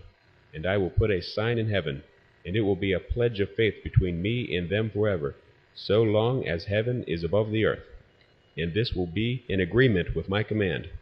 When I want to take hold of them with the hands of the angels, on the day of tribulation and pain, in the face of my anger and my wrath and anger will remain upon them, says the Lord of hosts.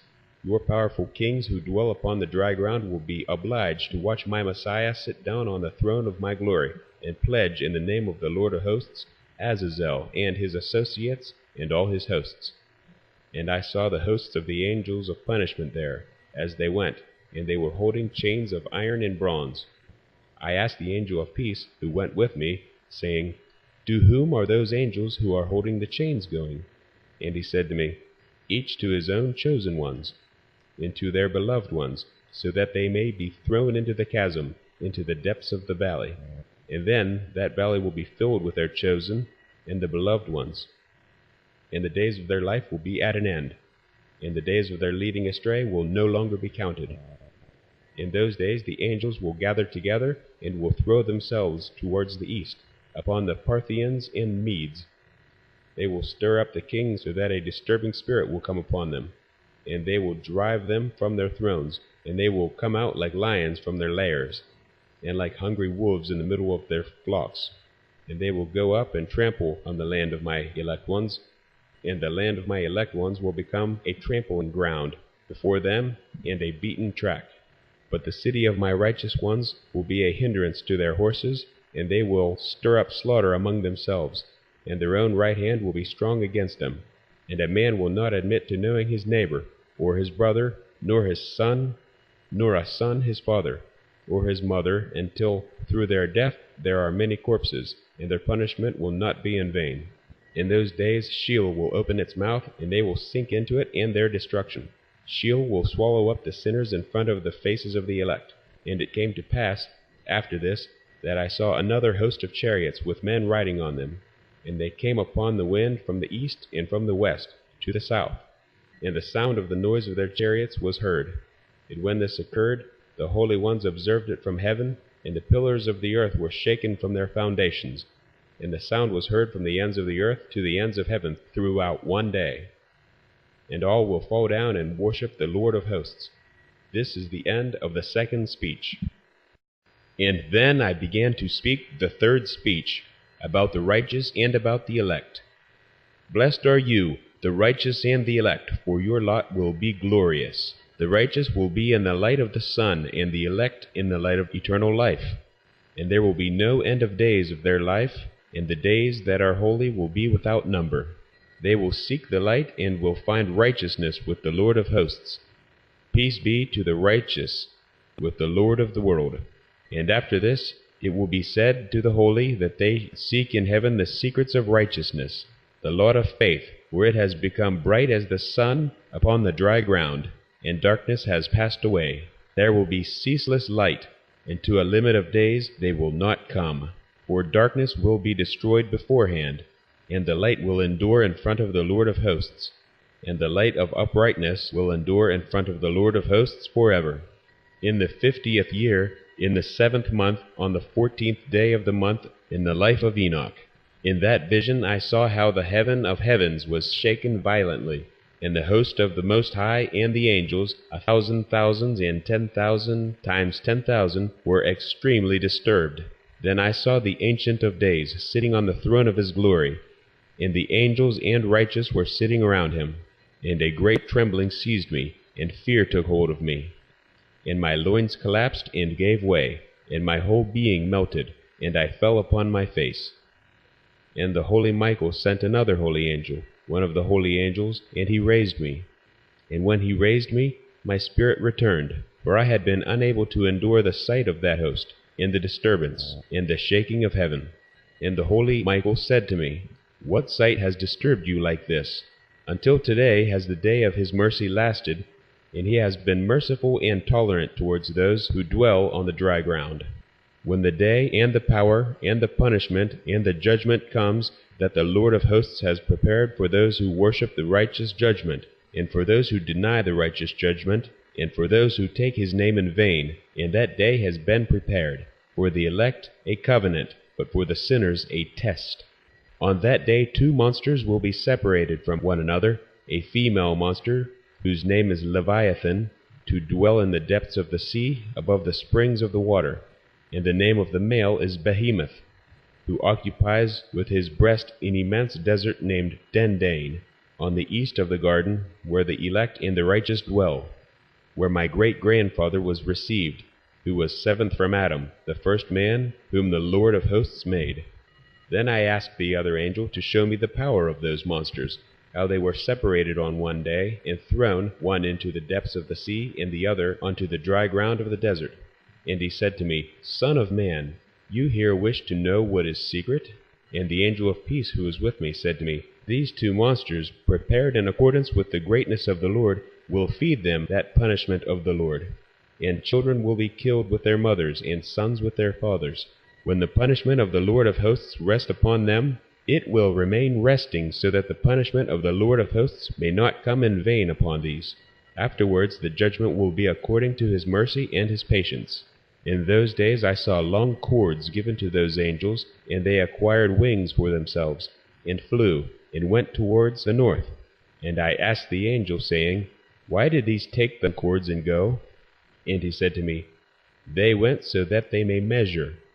And the angel who went with me said to me, These will bring the measurements of the righteous, and the ropes of the righteous to the righteous, that they may rely on the name of the Lord of hosts forever and ever. The elect will begin to dwell with the elect, and these measurements will be given to faith, and will strengthen righteousness. These measurements will reveal all the secrets of the depths of the earth. And those who were destroyed by the desert, and those who were devoured by the fish of the sea, and by the animals, that they may return and rely on the day of the Messiah. For no one will be destroyed in front of the Lord of hosts, and no one can be destroyed. All those in the heavens above receive a command, and power, and one voice, and one light like fire was given to them. And him, before everything, they blessed, and exalted, and praised in wisdom. And they showed themselves wise in speech, and in the spirit of life. And the Lord of hosts set the Messiah on the throne of his glory, and he will judge all the works of the holy ones in heaven above. And in the balance he will weigh their deeds. When he lifts his face to judge their secret ways according to the word of the name of the Lord of hosts, and their path according to the way of the righteous judgment of the Lord Most High, they will all speak with one voice, and bless, and praise, and exalt, and glorify the name of the Lord of hosts.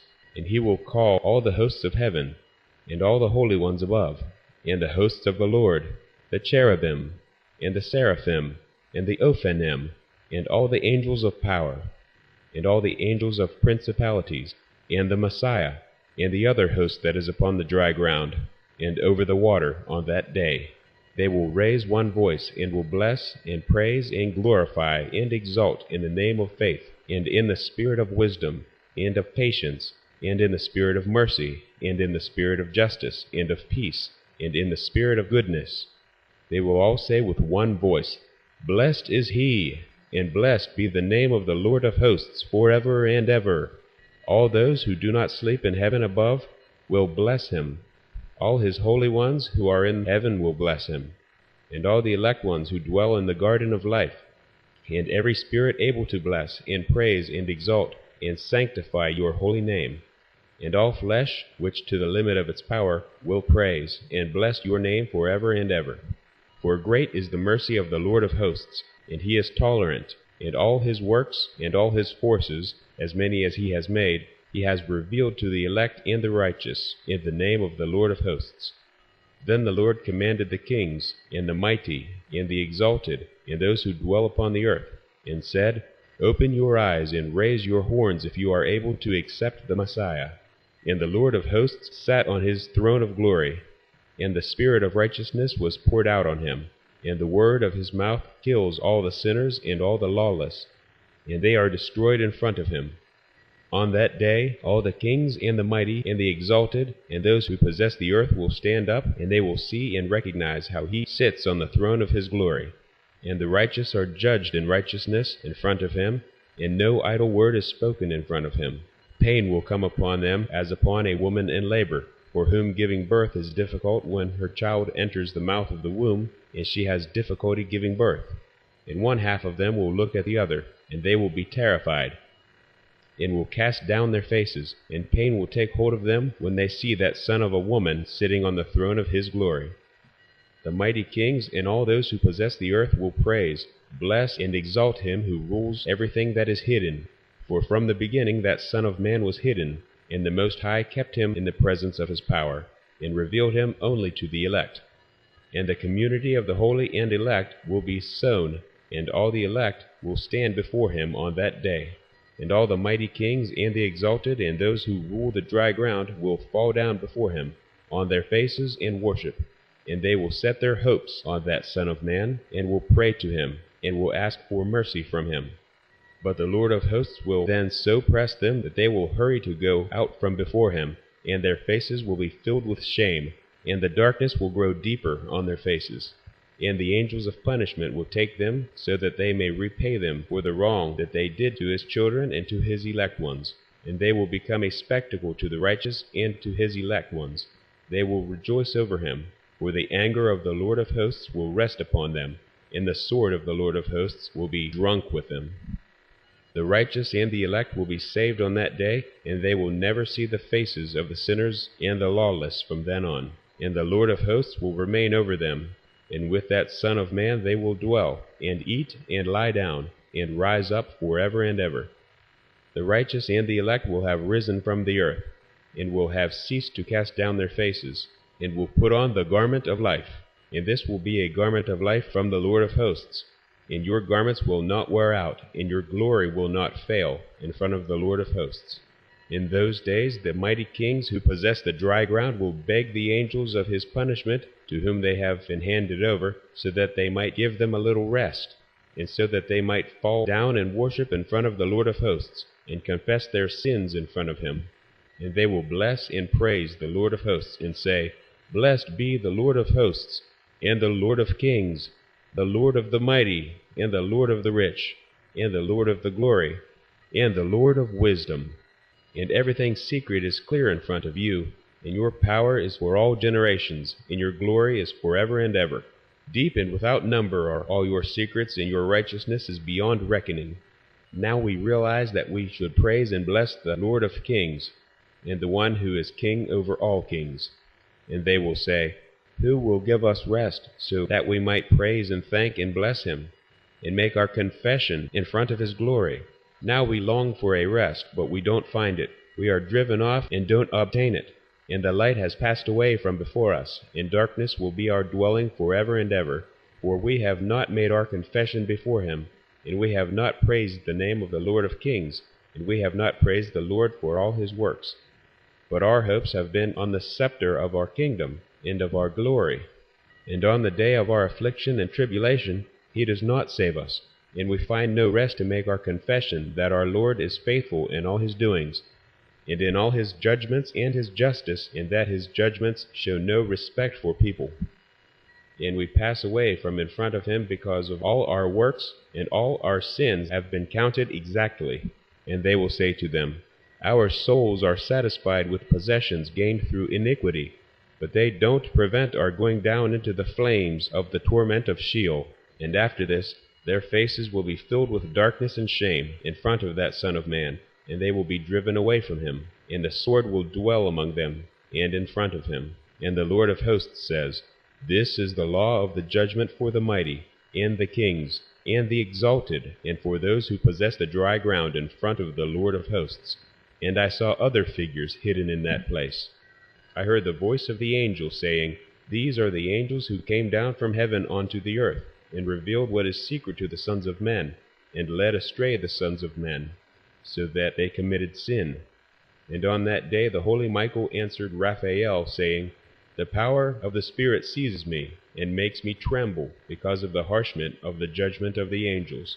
Who can endure the harshness of the judgment which has been executed, and before which they melt with fear?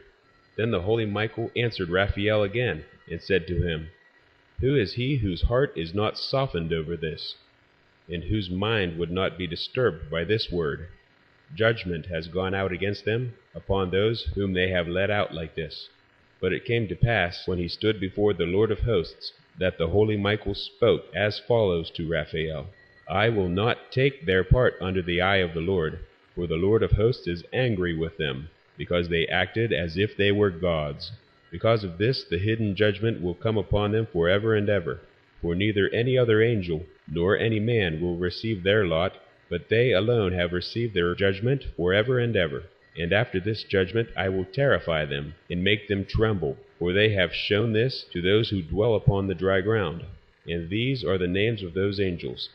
The first of them is Semjaza, and the second Artaquipha, and the third Armen, and the fourth Kokabel, and the fifth Turiel, and the sixth Ramiel, and the seventh Daniel, and the eighth Nukael, and the ninth Barakel, and the 10th Azazel, and the 11th Armoros, and the 12th Batriel, and the 13th Basasel, and the 14th Ananel, and the 15th Turiel, the 16th Samsiel, the 17th Yetarel, the 18th Tumiel, the 19th Turiel, the 20th Rumiel, and the 21st Ezaziel. These are the chiefs of their angels, and the names of the leaders of the hundreds, and their leaders of fifties, and their leaders of tens. The name of the first is Jacon. This is the rebel who led astray all the children of the holy angels, and he brought them down onto the dry ground, and led them astray through the daughters of men. And the name of the second is Asbiel. This one suggested an evil plan to the children of the holy angels, and led them astray, so that they corrupted their bodies with the daughters of men. The name of the third is Gadriel. This is the one who showed all the deadly blows to the sons of men, and he led astray Eve. And he showed the weapons of death to the sons of men, the shield and the breastplate, and the sword for slaughter, and all the weapons of death to the sons of men. And from his hand they have gone out against those who dwell the dry ground from that time and forever and ever. And the name of the fourth is Penemu. This one showed the sons of men the bitter and the sweet, and showed them all the secrets of their wisdom. He taught men the art of writing with ink and paper, and through this many have gone astray, from eternity to eternity, and to this day. For men were not created for this, that they should confirm their faith with pen and ink. For men were created no differently from the angels, so that they might remain righteous and pure, and death, which destroys everything, would not have touched them. But through this knowledge of theirs they are being destroyed, and through this power death consumes them. And the name of the fifth is Castillae. This one showed the sons of men all the evil blows of the spirits, and of the demons, and the blows that attack the embryo in the womb so that it miscarries, and the blows that attack the soul, the bite of the serpent, and the blows that occur at midday, and the son of the serpent, who is strong. And this is the task of Casbiel, the chief of the oath, who showed the oath to the holy ones when he dwelt on high in glory, and his name is Becca. And this one told the holy Michael that he should show him the secret name, so that they might mention it in the oath, so that those who showed the sons of men everything that is secret trembled before that name and oath. And this is the power of this oath, for it is powerful and strong, and he placed this oath, Ake, in the charge of the holy Michael. These are the secrets of this oath, and they are strong through this oath. And heaven was suspended before the world was created, and forever. And through it the earth was founded upon the water, and from the hidden recesses of the mountains come beautiful waters, from the creation of the world and forever. Through that oath the sea was created, and as its foundation, for the time of anger, he placed for it the sand, and it does not go beyond it, from the creation of the world and forever. Through that oath the deeps were made firm, and they stand and don't move from their place, from the creation of the world and forever. And through that oath the sun and the moon complete their course, and do not transgress their command, from the creation of the world and forever. And through that oath the stars complete their course, and he calls their names, and they answer him, from the creation of the world and forever. And likewise the spirits of the water, of the winds, and of the breezes, and their paths, according to all the groups of the spirits. And there are kept in the storehouses of the sound of thunder, and of the light of the lightning, and there are kept in the storehouses of the hail, and the frost, and the storehouses of the mist, and the storehouses of the rain and dew. And all these make their confession, and give thanks in front of the Lord of hosts, and sing praises with all their power. And their food consists of all their thanksgiving, and they give thanks, praise, and exalt in the name of the Lord of hosts forever and ever. And this oath is strong over them, and through it they are kept safe, and their courses are not disturbed. And they had great joy, and they blessed, praised, and exalted, because the name of that Son of Man had been revealed to them. And he sat on the throne of his glory, and the whole judgment was given to that Son of Man, and he will cause the sinners to pass away, and be destroyed from the face of the earth. And those who led astray the world will be bound in chains, and will be shut up in the assembly place of their destruction, and all their works will pass away from the face of the earth. And from then on there will be nothing corruptible, for that Son of Man has appeared, and has sat on the throne of his glory, and everything evil will pass away, and go from in front of him. And the word of that Son of Man will be strong in front of the Lord of hosts. This is the third speech of Enoch. 13. The storehouses.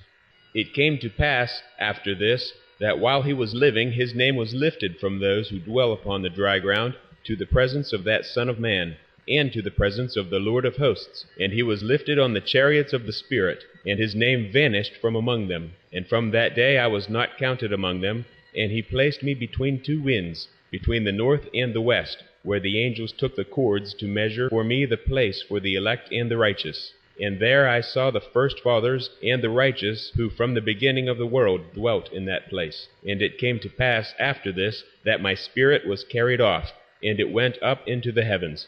I saw the sons of the holy angels treading upon flames of fire. Their garments were white, and their clothing, and the light of their face was like snow. And I saw 2 rivers of fire, and the light of that fire shone like a hyacinth. And I fell upon my face in front of the Lord of hosts.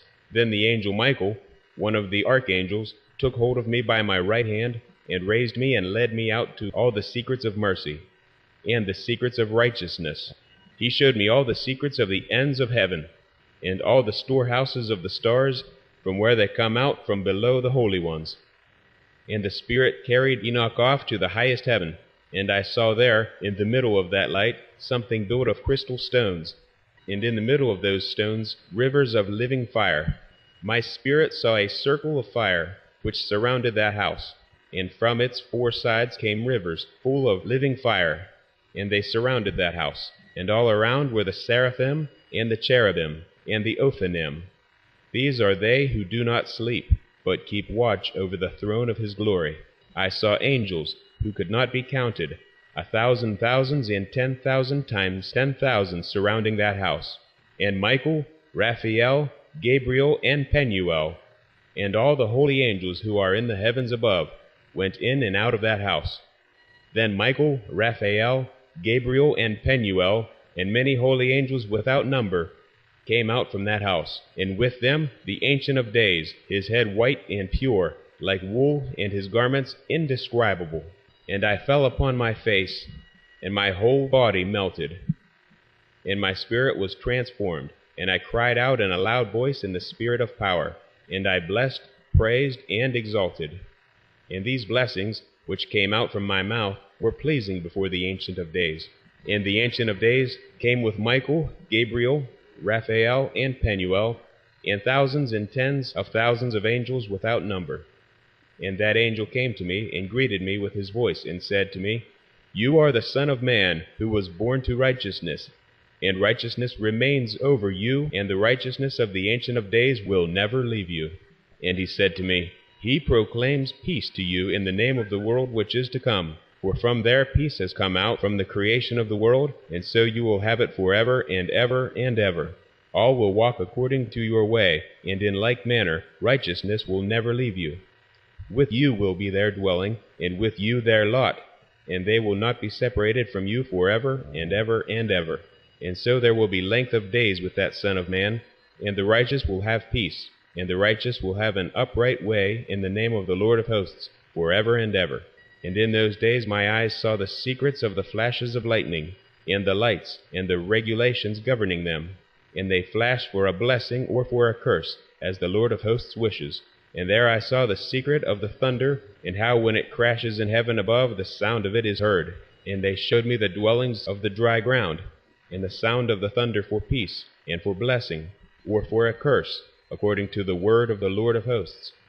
And after this all the secrets of the lightnings and of the flashes of lightning were shown to me. They flashed to bring blessing and satisfaction.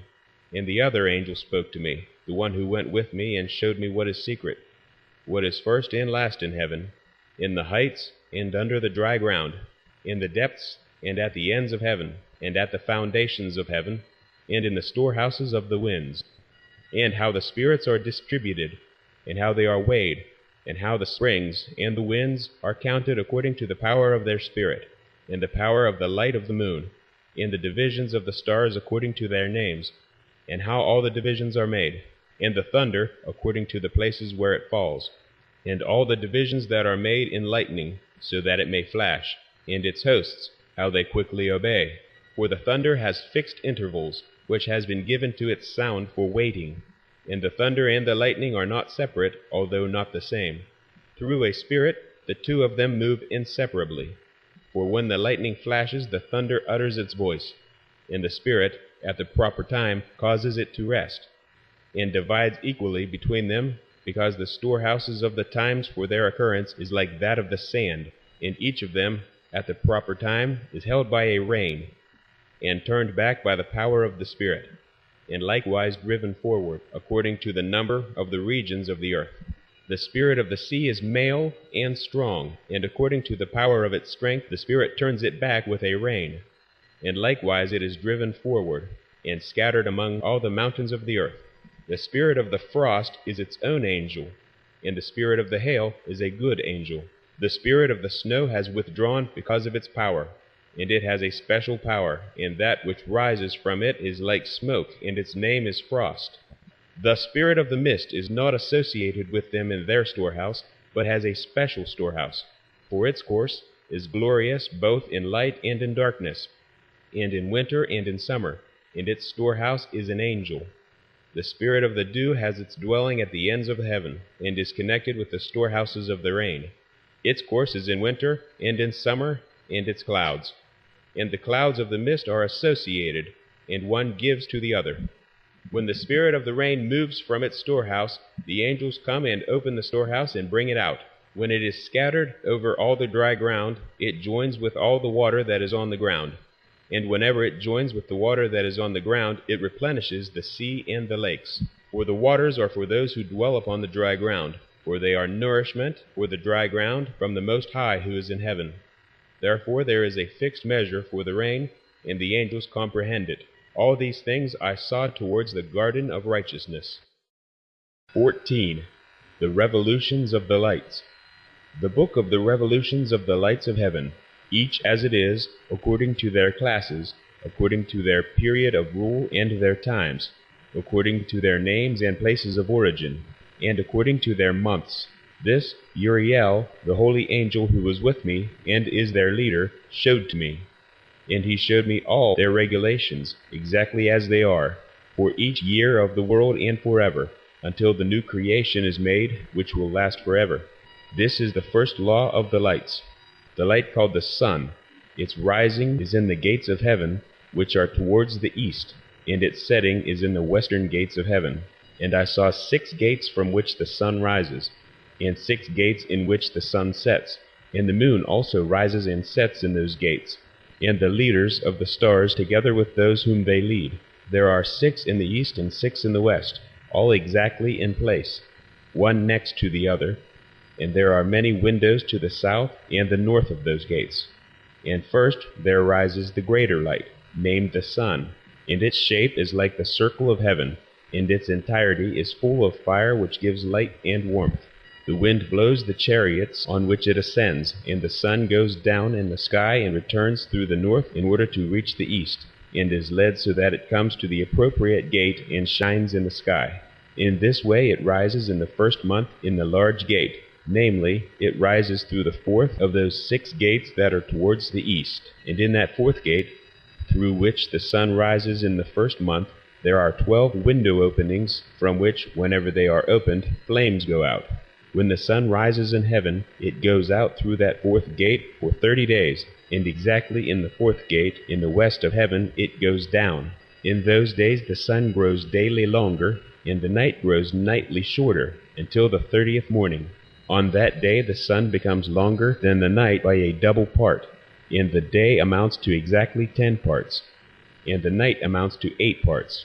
And the sun rises from that 4th gate, and sets in the 4th gate, and returns to the 5th gate in the east for 30 mornings, and it rises from it, and sets in the 5th gate. And then the day becomes longer by 2 parts, and the day amounts to 11 parts, and the night becomes shorter, amounting to 7 parts. Then the sun returns to the east, and comes to the 6th gate, and rises and sets in the 6th gate for 31 mornings, because of its sign. On that day the sun becomes longer than the night, and the day becomes double the night, and the day amounts to 12 parts, and the night becomes shorter and amounts to 6 parts. And the sun rises up so that the day may grow shorter, and the night longer. And the sun returns to the east, and comes to the 6th gate, and rises from it, and sets for 30 mornings. When 30 mornings have been completed, the day becomes shorter by exactly 1 part, and the day amounts to 11 parts, and the night to 7 parts. And the sun goes out from the west through that 6th gate, and goes out to the east, and rises in the 5th gate for 30 mornings, and it sets in the west again, in the 5th gate in the west. On that day the day becomes shorter by 2 parts, and the day amounts to 10 parts, and the night to 8 parts.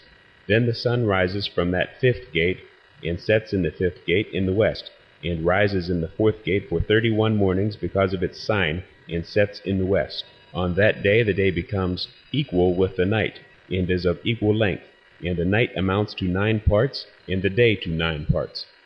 Then the sun rises from that gate, and sets in the west, and returns to the east, and rises in the 3rd gate for 30 mornings, and sets in the west in the 3rd gate. Then the sun rises from that 3rd gate, and sets in the 3rd gate in the west, and rises to the east. And the sun rises in the 2nd gate in the east for 30 mornings, and likewise it sets in the 2nd gate in the west of heaven. And on that day the night amounts to 11 parts, and the day to 7 parts. Then the sun rises on that day from the 2nd gate, and sets in the west in the 2nd gate, and returns to the east to the 1st gate for 31 mornings, then sets in the west in the 1st gate. On that day the night becomes longer, and becomes double the day, and the night amounts to exactly 12 parts, and the day to 6 parts.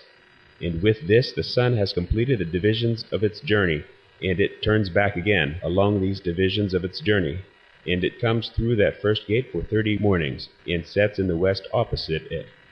On that day the night becomes shorter in length by 1 part, and amounts to 11 parts, and the day to 7 parts. Then the sun returns, and comes to the 2nd gate in the east, and it returns along those divisions of its journey for 30 mornings, rising and setting. And on that day the night becomes shorter in length, and the night amounts to 10 parts, and the day to 8 parts.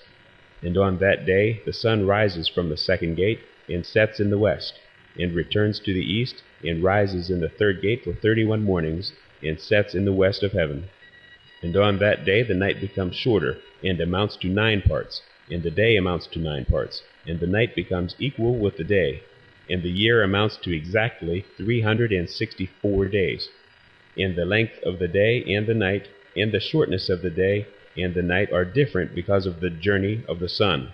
Because of this, its journey becomes daily longer and nightly shorter. And this is the law of the journey of the sun and its return. As often as it returns 60 times and returns and rises. That is the great eternal light, which forever and ever is named the sun. And this that rises is the great light, which is named after its appearance, as the Lord commanded. It rises and sets like this. It neither decreases nor rests, but runs day and night in its chariot. And its light is 7 times brighter than that of the moon, but in size the two appear equal. And after this law I saw another law, for the lesser light, named the moon. Its shape is like the orb of the sun, and the wind blows its chariot on which it rides.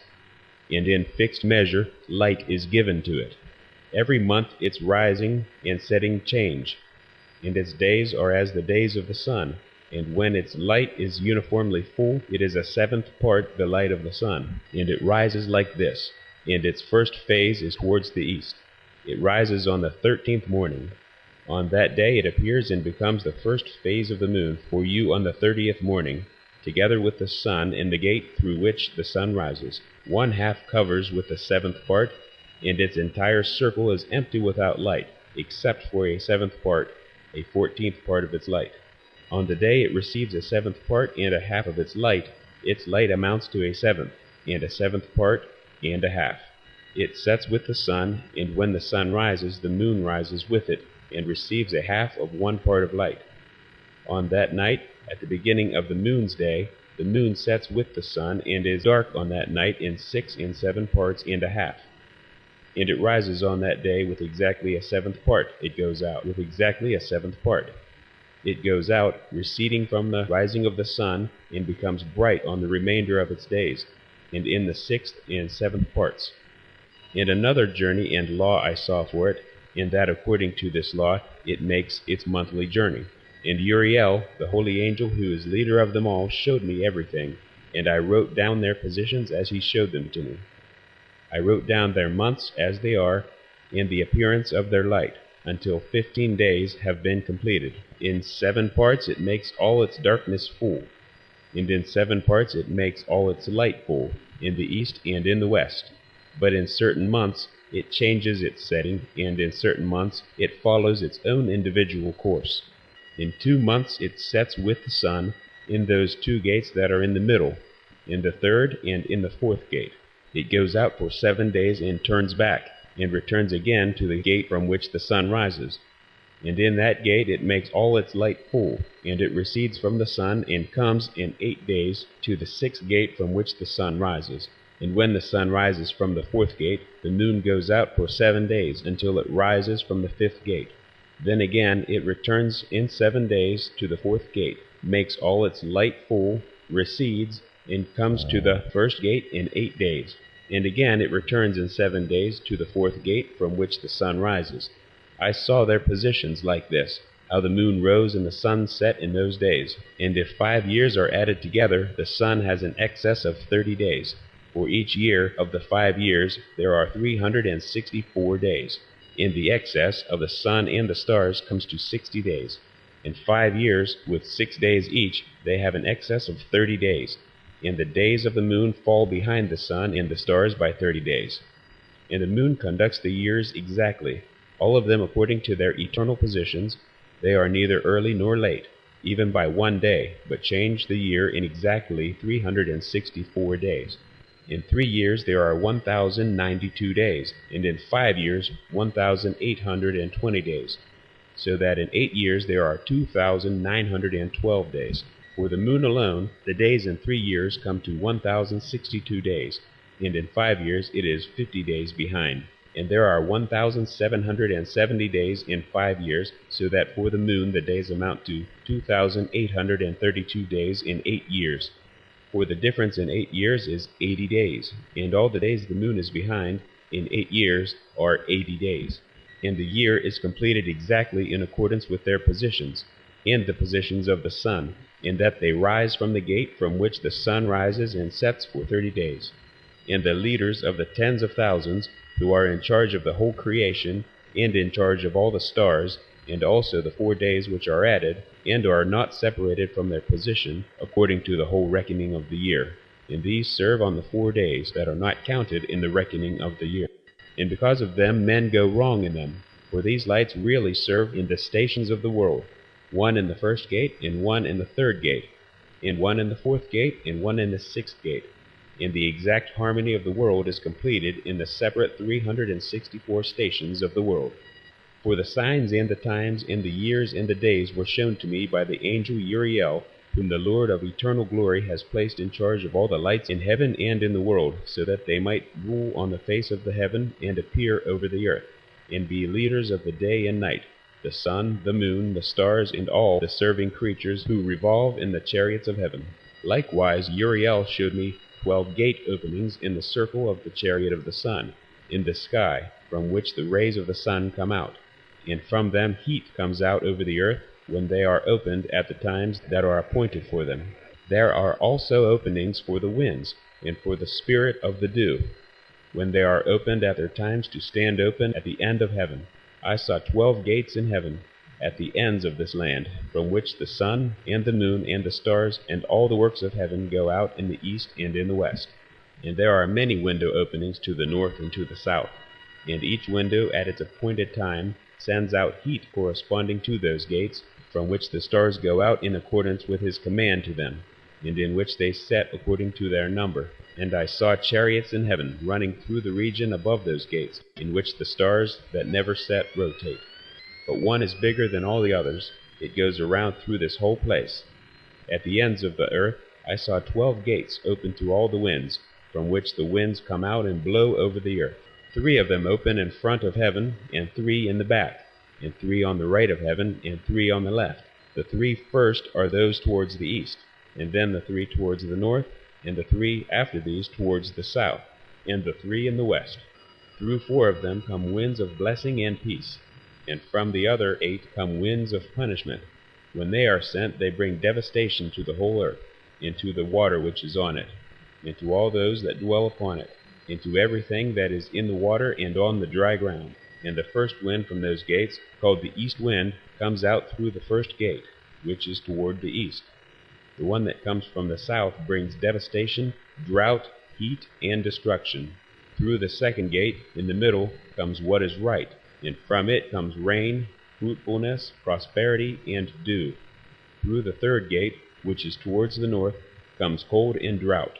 After these the winds toward the south come out, through 3 gates.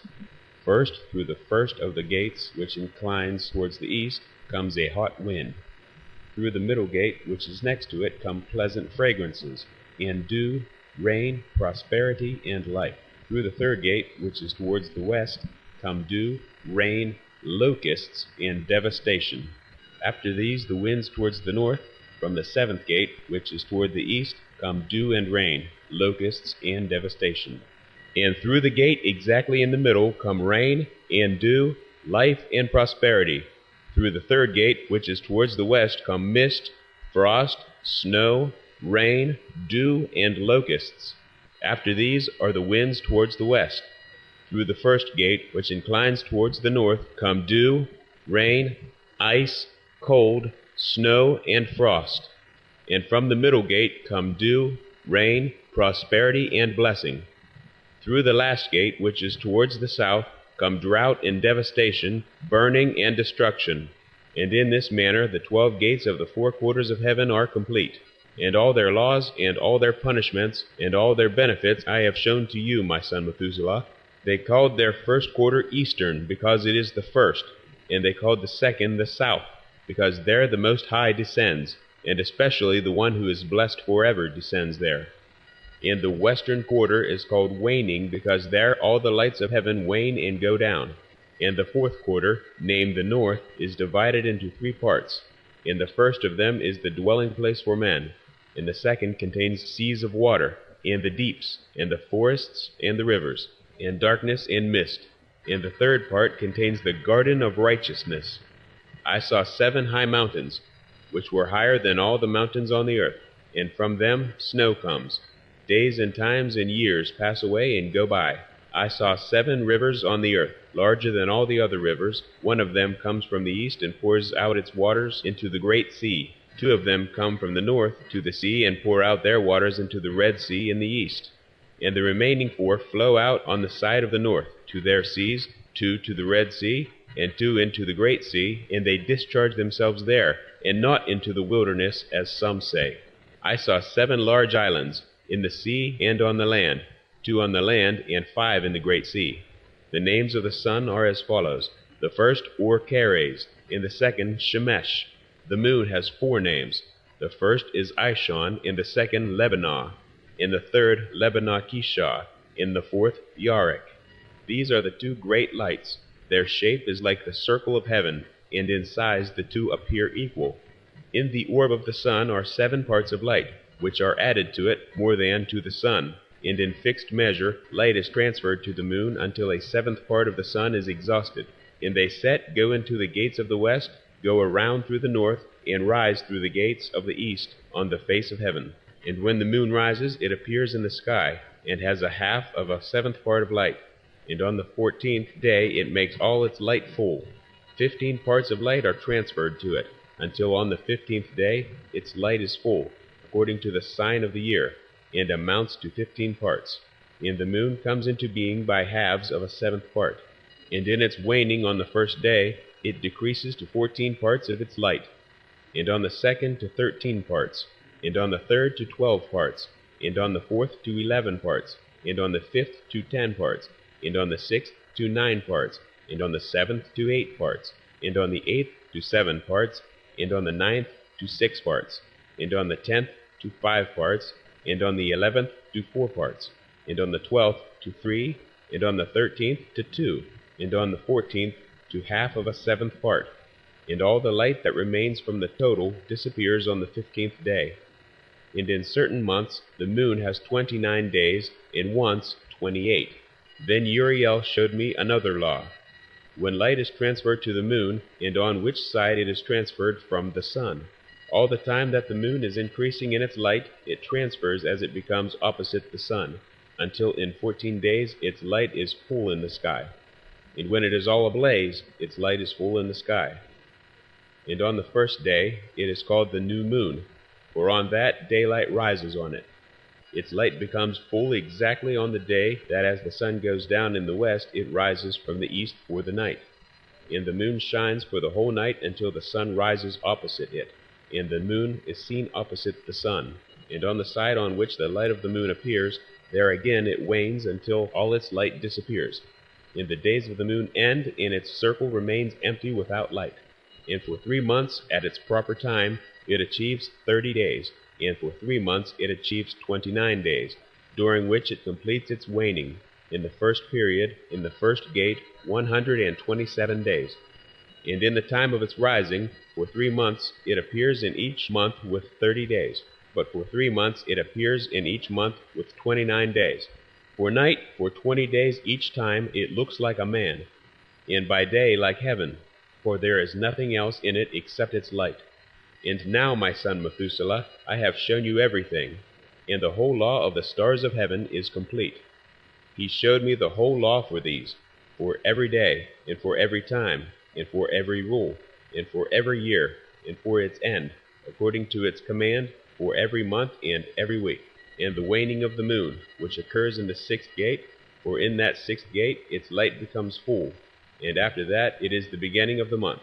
And the waning, which occurs in the 1st gate, at its proper time, until 127 days are complete, were by weeks, 25 weeks and 2 days.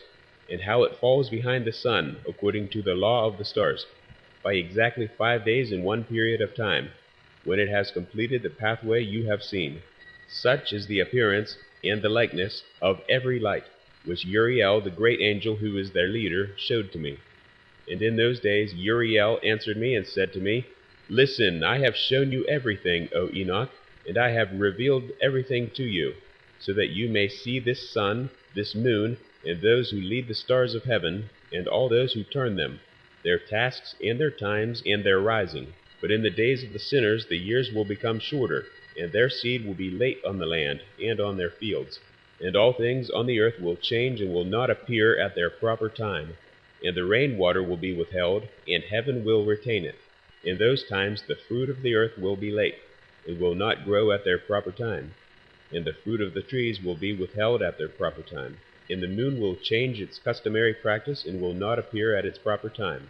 But in those days it will appear in heaven, come on top of a large chariot in the west, and shine with more than normal brightness. And many heads of the stars in command will go astray. These will change their courses, and their activities will not appear at the times that have been prescribed for them. And the entire law of the stars will be closed to the sinners, and the thoughts of those who dwell upon the earth will go astray over them.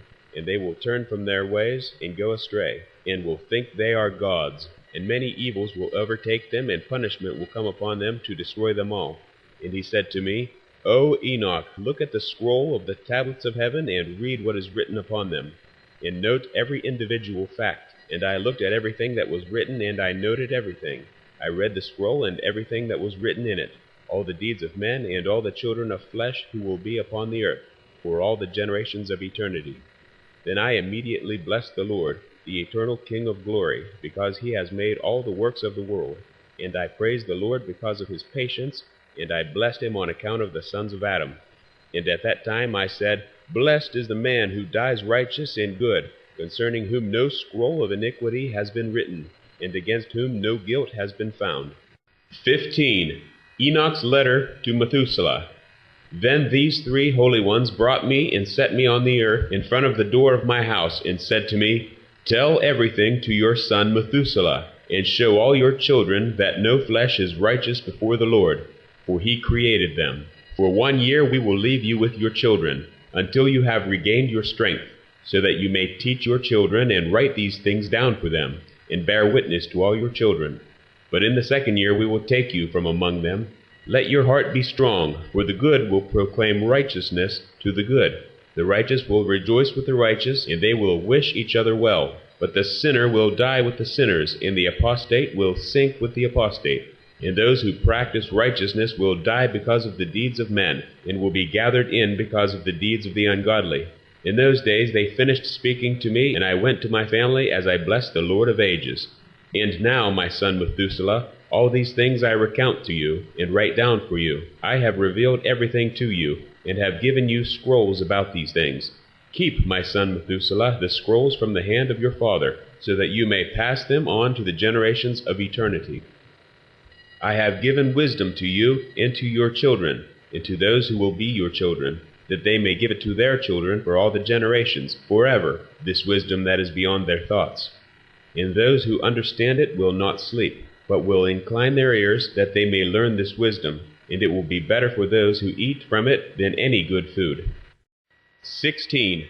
The Law of the Stars. Blessed are all the righteous.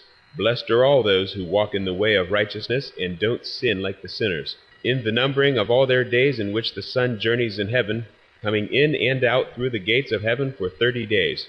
With the leaders of the thousands of this order of stars, and with the 4 which are added, and divided between the 4 seasons of the year, which lead them and appear with them on 4 days. Because of them men go wrong, and don't reckon them in the reckoning of the whole year. For men go wrong in respect of them, and don't know them exactly. For they belong in the reckoning of the year, and are truly recorded forever, 1 in the 1st gate, and 1 in the 3rd, and 1 in the 4th, and 1 in the 6th. And the year is completed in 364 days.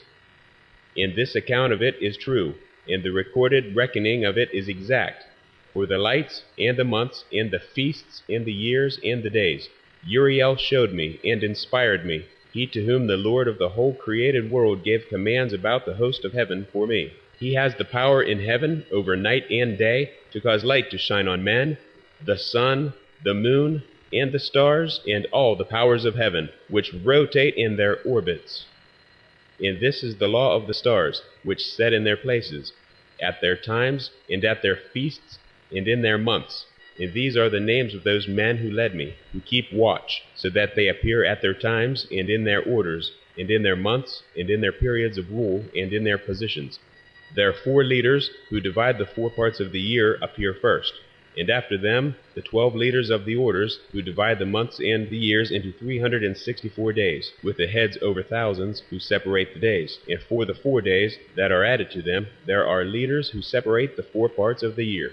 And as for these heads over thousands, one is added between the leader and those who are led, but their leaders make the separation. And these are the names of the leaders who separate the 4 appointed parts of the year: Melchiel, Helamelech, Melial, and Narel. And the names of those whom they lead: Adnorel, Iesusael, Ilumiel. These 3 follow behind the leaders of the orders, and all others follow behind the 3 leaders of the orders, who follow behind those leaders of positions, who separate the 4 parts of the year. In the beginning of the year, Melchiel rises first and rules, who is called the southern sun, and all the days of his period during which he rules are 91. And these are the signs of the days that are to be seen on the earth, in the days of his period of rule: sweat, heat, and calm. And all the trees bear fruit, and the leaves appear on all the trees, and the wheat harvest, and rose flowers. All the flowers bloom in the field, but the trees of winter are withered. And these are the names of the leaders who are under them: Berkiel, Zalebsael, and another one who is added, a head over 1,000, named Haloyaseph. And the days of the period of rule of this one are complete. The second leader after him is Helamelech, whom they call the shining sun, and all the days of his light are 91. And these are the signs of the days on the earth: heat and drought. And these trees bring their fruit to ripeness and maturity, and make their fruit dry. And the sheep mate and become pregnant, and men gather all the fruits of the earth, and everything that is in the fields, and the vats of wine. And these things occur in the days of his period of rule. And these are the names, and the orders, and the leaders of these heads over thousands: Gedael, Keel, and Heel. And the name of the head over 1,000, who is added to them, is Asphael. And the days of his period of rule are complete. 17. Enoch's first vision. Now, my son Methuselah, I will show you all the visions that I saw, recounting them in front of you. 2 visions I saw before I took a wife, and neither one was like the other. For the first time, when I learned the art of writing, and for the second time, before I took your mother. I saw a terrible vision, and I prayed to the Lord concerning it. I laid down in the house of my grandfather, Mahalaleel, when I saw in a vision how heaven was thrown down and removed, and it fell upon the earth. When it fell upon the earth, I saw how the earth was swallowed up in a great abyss, and mountains were suspended on mountains, and hills sank down upon hills, and tall trees were torn up by their roots and were thrown down, sinking into the abyss. Then speech fell into my mouth, and I raised my voice to cry out, and said, "The earth is destroyed!" And my grandfather Mahalaleel roused me, since I lay near him, and said to me, "Why did you cry out like this, my son? And why do you moan so?" And I recounted the whole vision to him, which I had seen. And he said to me, "A terrible thing you have seen, my son. Your dream vision concerns the secrets of all sin of the earth. It is about to sink into the abyss and be utterly destroyed. Now, my son, rise and make a request to the Lord of glory, for you are faithful, that a remnant may be left on the earth, and that he may not wipe out the whole earth. My son, from heaven all this will come upon the earth, and upon the earth there will be great destruction." And then I rose and prayed, and made a request, and wrote my request down for the generations of eternity. And I will show everything to you, my son Methuselah. And when I went out below and saw the sky, and the sun rising in the east, and the moon setting in the west, and some stars, and the whole earth, and everything as he knew it since the beginning, then I blessed the Lord of judgment, and ascribed majesty to him. For he makes the sun come out from the windows of the east, so that it ascends and rises on the face of heaven, and follows the path which has been shown to it. And I raised my hands in righteousness, and I blessed the Holy and Great One. And I spoke with the breath of my mouth, and with the tongue of flesh, which God has made for men born of flesh, so that they might speak with it. and he has given them breath, and a tongue, and a mouth, so that they might speak with them. Blessed are you, O Lord King, and great and powerful in your majesty, Lord of the whole creation of heaven, King of kings, and God of the whole world. And your kingly authority, and your sovereignty, and your majesty will last forever, and ever, and your power for all generations. And all the heaven are your throne forever, and the whole earth is your footstool forever, and ever. For you made, and you rule everything, and nothing is too hard for you, and no wisdom escapes you. It does not turn away from your throne or from your presence. You know and see and hear everything, and nothing is hidden from you, for you see everything. And now the angels of your heaven are doing wrong, and your anger rests upon the flesh of men until the day of the great judgment. And now, O God, Lord and great King, I beg and ask that you will fulfill my prayer to leave me a posterity on earth, and not to wipe out the flesh of men and make the earth empty, so that there is destruction forever. And now, my Lord, wipe out from the earth the flesh that has provoked your anger, but the flesh of righteousness and uprightness establish as a seed-bearing plant forever. And do not hide your face from the prayer of your servant, O Lord. 18. Prophecy of the Animals. And after that I saw another dream, and I will show it all to you, my son. Then Enoch raised his voice and said to his son Methuselah, To you I speak, my son. Hear my words, and incline your ear to the dream vision of your father.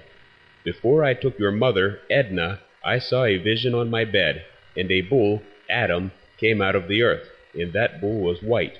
And after it a heifer, Eve, came out, and with the heifer came 2 bullocks. One of them was black, Cain, and the other red, Abel. And that black bullock, Cain, struck the red one, Abel, and pursued it over the earth. And from then on I could not see that red bullock, Abel. But that black bullock, Cain, grew, and a heifer, his wife, went with it. And I saw that many bulls, Cain's descendants, came out from it, which were like it, and followed behind it. And that cow, Eve, that first one, came from the presence of that first bull, Adam, seeing that red bullock, Abel, but did not find it. And then it moaned bitterly, and continued to seek it. And I looked until that first bull, Adam, came to it, and calmed it, and from that time it did not cry out. And after this she gave birth to another white bull, Seth. And after this she gave birth to many black bulls and cows, many other children. And I saw in my sleep that white bull, Seth, how it likewise grew and became a large white bull. And from it came many white bulls, and they were like it. And they began to father many white bulls, descendants, that were like them, one following another. And again I looked with my eyes as I was sleeping, and I saw heaven above, and a star, Azazel, fell from heaven, and it arose and ate and pastured among those bulls. And after this I saw the large and the black bulls, and all of them changed their pens, and their pastures, and their heifers, and they began to moan one after another. And again I saw in the vision, and looked up at heaven, and I saw many stars, the watchers, how they came down, and were thrown down from heaven to that first star, and fell among those heifers and bulls, men and women. And they were pasturing among them. And I looked at them and saw, and all of them let out their private parts like horses, and began to mount the cows, women, of the bulls. And they all became pregnant, and gave birth to elephants, camels, and asses, great giants, Nephilim, and Eliud. And all the bulls were afraid of them, and were terrified in front of them. And they began to bite with their teeth, and to devour, and to gore with their horns. And so they began to devour those bulls, and all the sons of the earth began to tremble and shake before them, and to flee. And again I saw them, how they began to gore one another, and to devour one another, and the earth began to cry out. And I raised my eyes again to heaven, and saw in the vision, and there came from heaven beings that were like white men, angels, and 4 came from that place, the archangels, and 3 others with them. And those 3 who came out last took hold of me by my hand, and raised me from the generations of the earth, and lifted me up unto a high place, and showed me a tower high above the earth, and all the hills were lower. And one said to me, Remain here until you have seen everything which is coming upon these elephants, camels, and asses, great giants, Nephilim, and Eliud, and upon the stars, the watchers, and upon all the bulls, the men.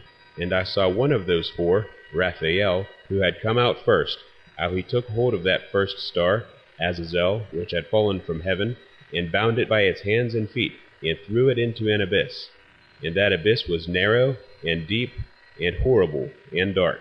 And one of them drew his sword, and gave it to those elephants, camels, and asses, great giants, Nephilim, and Eliud, and they began to strike one another, and the whole earth shook because of them.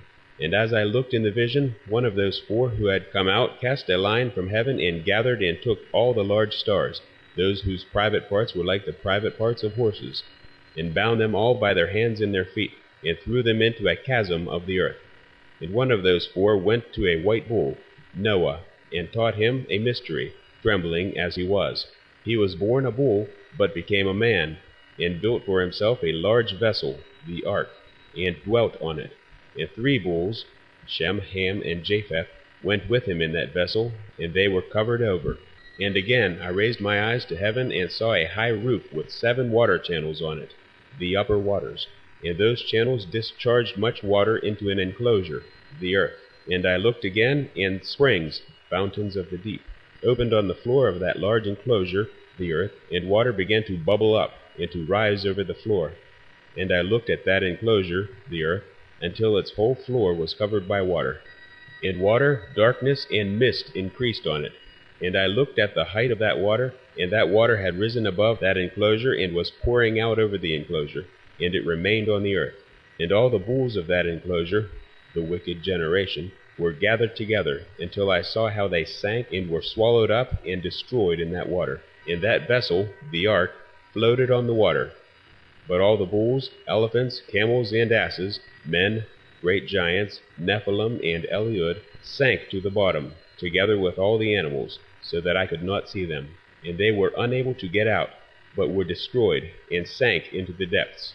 And again I looked at that vision until those water channels, the upper waters, were removed from that high roof, and the chasms of the earth were made level, and other abysses, canyons, were opened.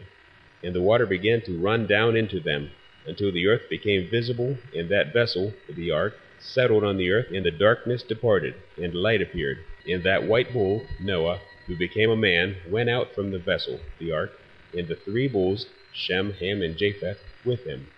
And one of the 3 bulls was white, like that bull, and one of them was red as blood, and one was black, the races. And that white bull, Noah, passed away from them.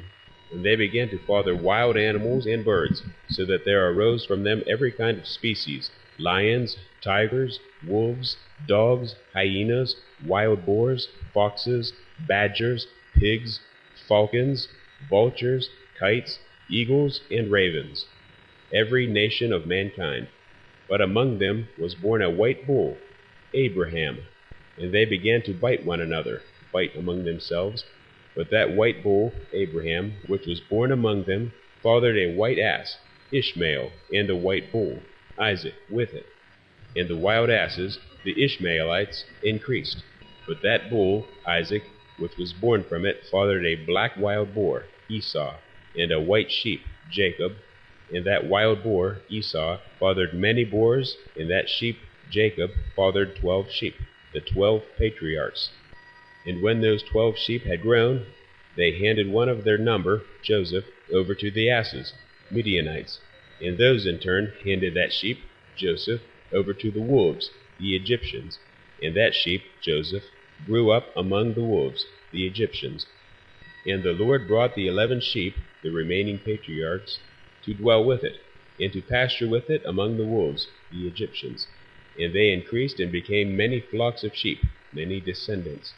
And the wolves, the Egyptians, began to make them afraid, and they oppressed them until they made away with their young, and then they threw their young into a river with much water. But those sheep, the Hebrews, began to cry out because of their young, and to complain to their Lord.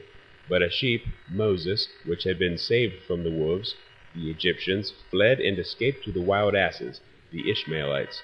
And I saw the sheep, the Hebrews, moaning and crying out, and petitioning the Lord with all their power, until that Lord of the sheep, God, came down at the call of the sheep, the Hebrews, from a high room, heaven, and came to them and looked at them.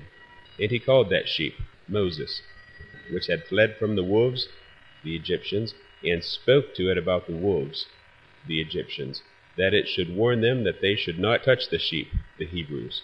And the sheep, Moses, went to the wolves, the Egyptians, in accordance with the word of the Lord. And another sheep, Aaron, met that sheep and went with it. And the two of them together entered the assembly of those wolves, the Egyptians, spoke to them, and warned them that from then on they should not touch those sheep, the Hebrews. And after this I saw the wolves, the Egyptians, how they acted even more harshly towards the sheep, the Hebrews, with all their power. And the sheep, the Hebrews, called out. And their Lord came to the sheep, the Hebrews, and began to beat those wolves, the Egyptians. And the wolves, the Egyptians, began to moan. But the sheep, the Hebrews, became silent, and from then on they did not cry out. And I looked at the sheep, the Hebrews, until they escaped from the wolves, the Egyptians. But the eyes of the wolves, the Egyptians, were blinded, and those wolves, the Egyptians, went out in pursuit of the sheep, the Hebrews, with all their forces. And the Lord of the sheep, God, went with them, as he led them, and all his sheep, the Hebrews, followed him. And his face was glorious, and his appearance terrible and magnificent. But the wolves, the Egyptians, began to pursue those sheep, the Hebrews, until they met them by a stretch of water, the Red Sea. And that stretch of water, the Red Sea, was divided, and the water stood on one side, and on the other, before them. And their Lord, as he led them, stood between them and the wolves, the Egyptians. And while those wolves, the Egyptians, had not yet seen the sheep, the Hebrews, they went into the middle of that stretch of water. But the wolves, the Egyptians, pursued the sheep, the Hebrews. And those wolves, the Egyptians, ran after them into that stretch of water, the Red Sea. For when they saw the Lord of the sheep, God, they turned to flee in front of him. But that stretch of water, the Red Sea, flowed together again, and suddenly resumed its natural form. And the water swelled up and rose until it covered those wolves, the Egyptians. And I looked until all the wolves, the Egyptians, that had pursued those sheep, the Hebrews, were destroyed and drowned. But the sheep, the Hebrews, escaped that water, and went to a desert where there was neither grass nor water. And they began to open their eyes and see. And I saw the Lord of the sheep, God, pasturing them, and giving them water and grass. And that sheep were going and leading them. And that sheep, Moses, went to the summit of a high rock, Mount Sinai. And that Lord of the sheep, God, sent it to them. And after this I saw the Lord of the sheep, God, standing before them. And his appearance was terrible and majestic. And all those sheep, the Hebrews, saw him and were afraid of him. And all of them were afraid and trembled before him. And they cried out to that sheep, Moses, with those who were in their midst, We cannot stand before our Lord, nor look at him. Then that sheep, Moses, which led them, again went to the summit of that rock, Mount Sinai. And the sheep, the Hebrews, began to be blinded, and go astray from the path which had been shown to them. But that sheep, Moses, did not know. And the Lord of the sheep, God, was extremely angry with them. And that sheep, Moses, knew, and went down from the summit of that rock, Mount Sinai, and came to the sheep, the Hebrews, and found the majority of them with their eyes blinded, and going astray from his path. And when they saw it, they were afraid and trembled before it, and wished that they could return to their enclosure. And that sheep, Moses, took some other sheep, Hebrews, with it, and went to those sheep, the Hebrews, that had gone astray, and they began to kill them. And the sheep, the Hebrews, were afraid of it. And that sheep, Moses, brought back those sheep, the Hebrews, that had gone astray, and they returned to their enclosures. And I looked there at the vision until that sheep, Moses, became a man, and built a house, the desert tabernacle, for the Lord of the sheep, and made all the sheep stand in that house. And I looked until that sheep, Aaron, which had met that sheep, Moses, that led the sheep, the Hebrews, fell asleep, died. And I looked until all the large sheep were destroyed, and small ones arose in their place. And they came to a pasture, and drew near a river of water, the river Jordan. And that sheep that led them, Moses, which had become a man, separated from them, and fell asleep, died. And all the sheep, the Hebrews, sought it, and cried out very bitterly over it. And I looked until they left off crying for that sheep, Moses, and crossed that river of water. the river Jordan.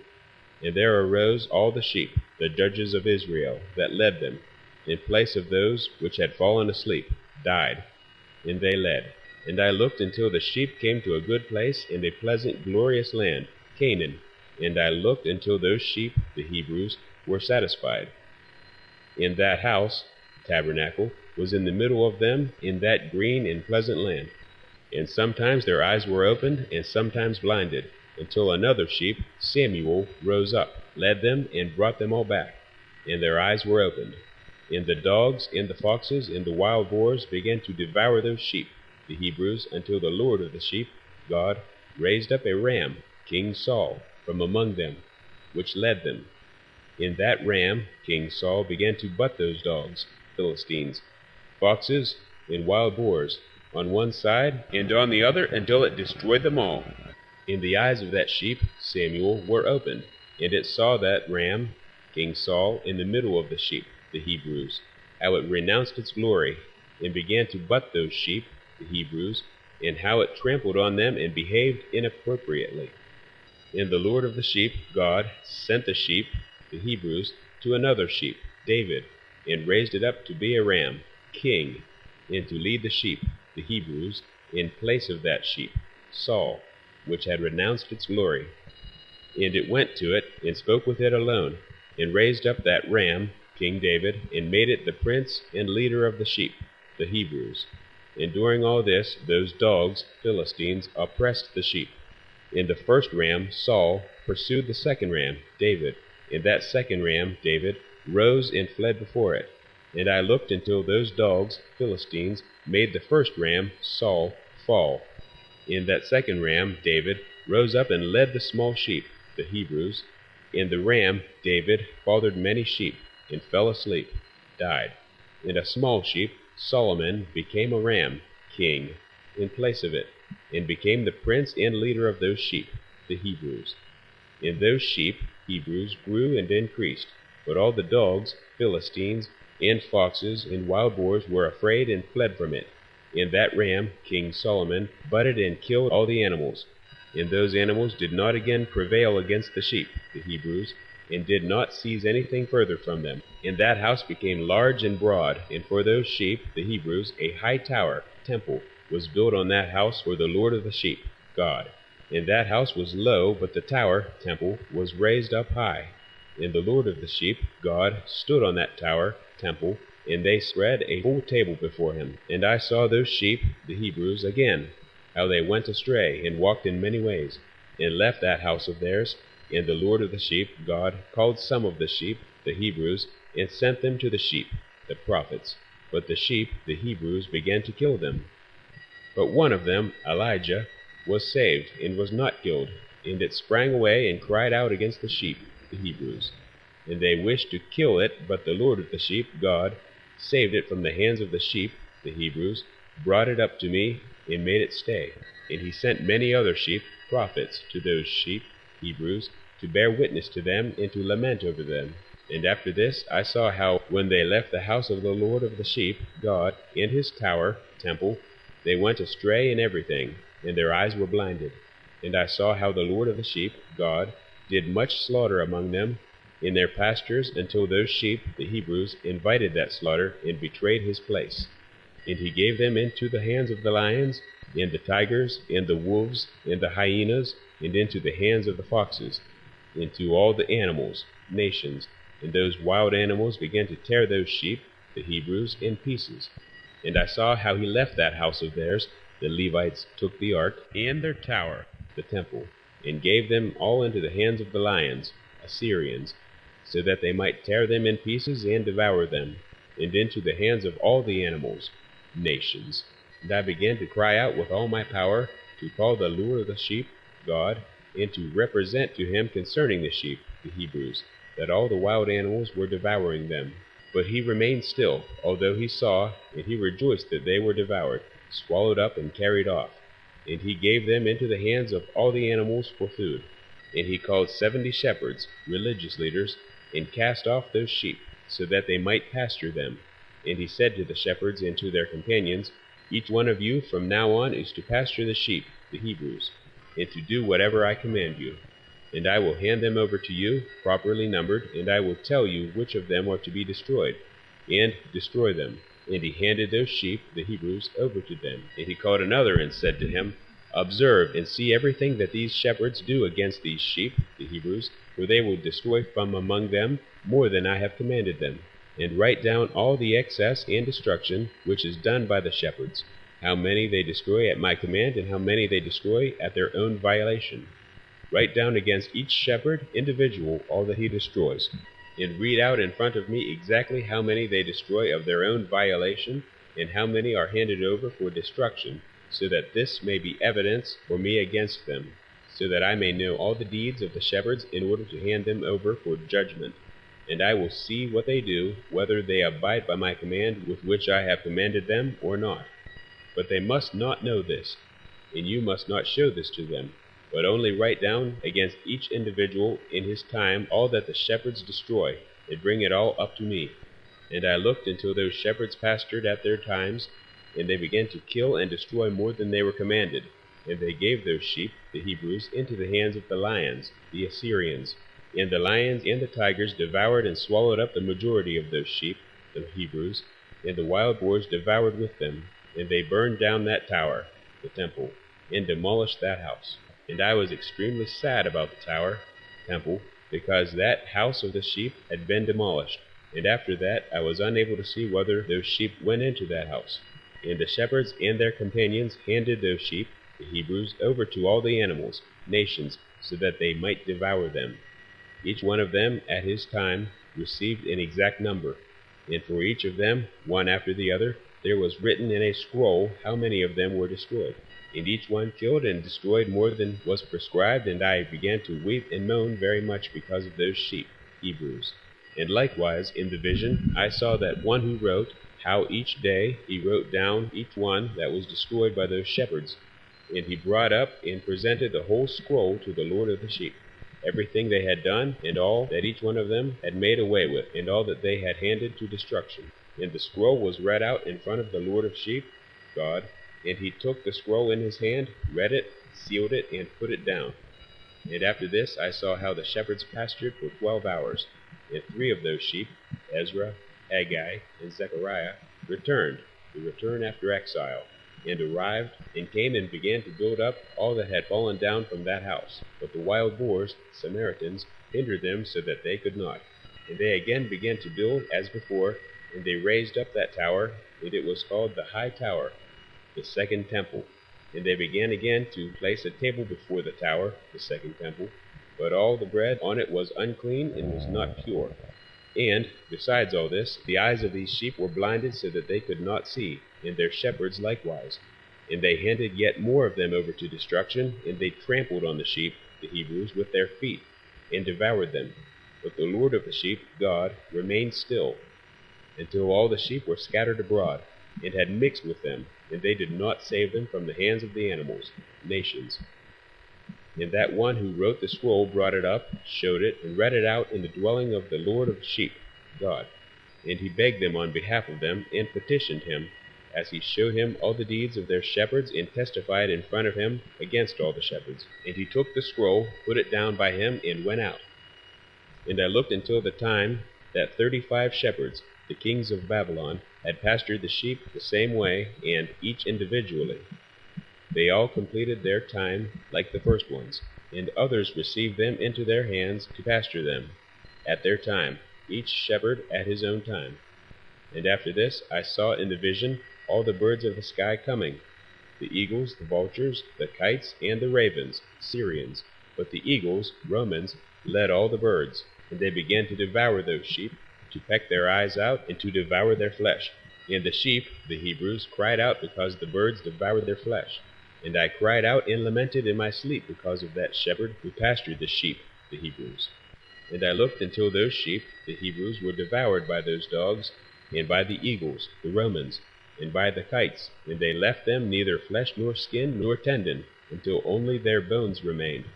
And their bones fell upon the ground, and the sheep, Hebrews, became few.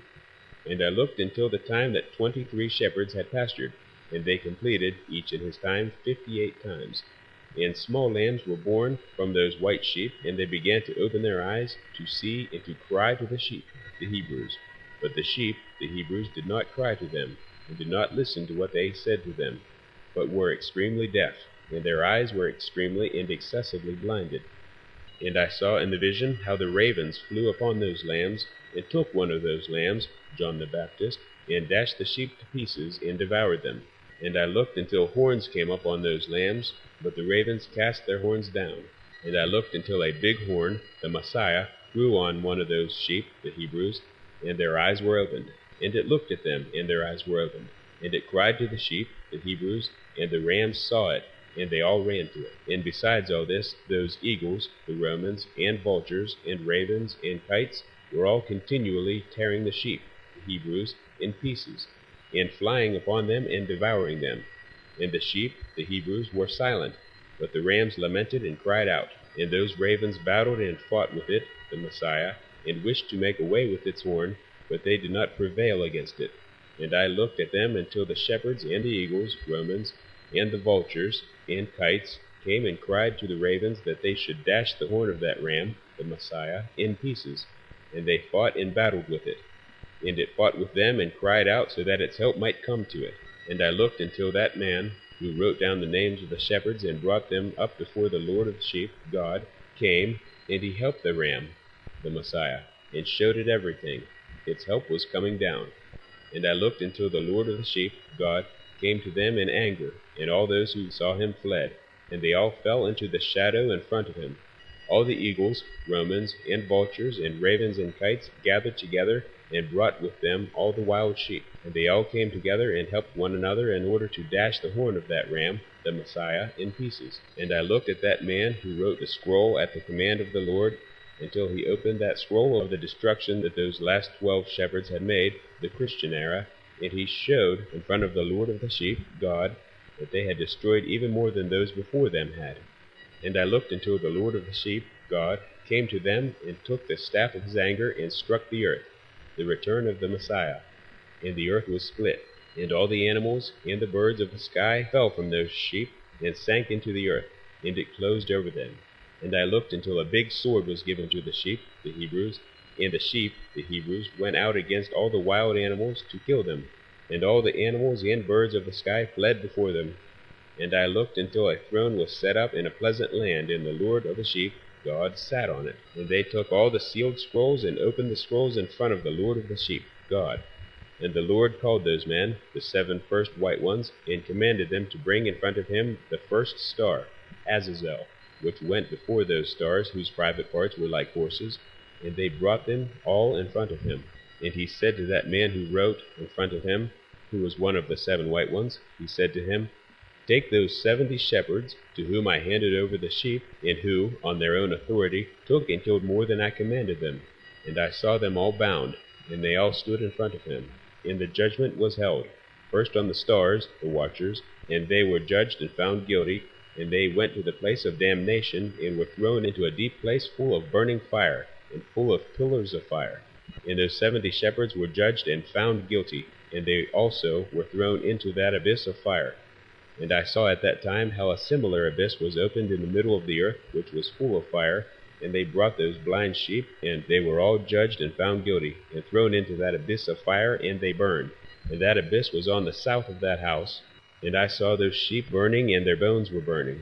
And I stood up to look until he folded up that old house, the earth, and they removed all the pillars, and all the beams and ornament of that house, the earth. And they removed it, and put it in a place to the south.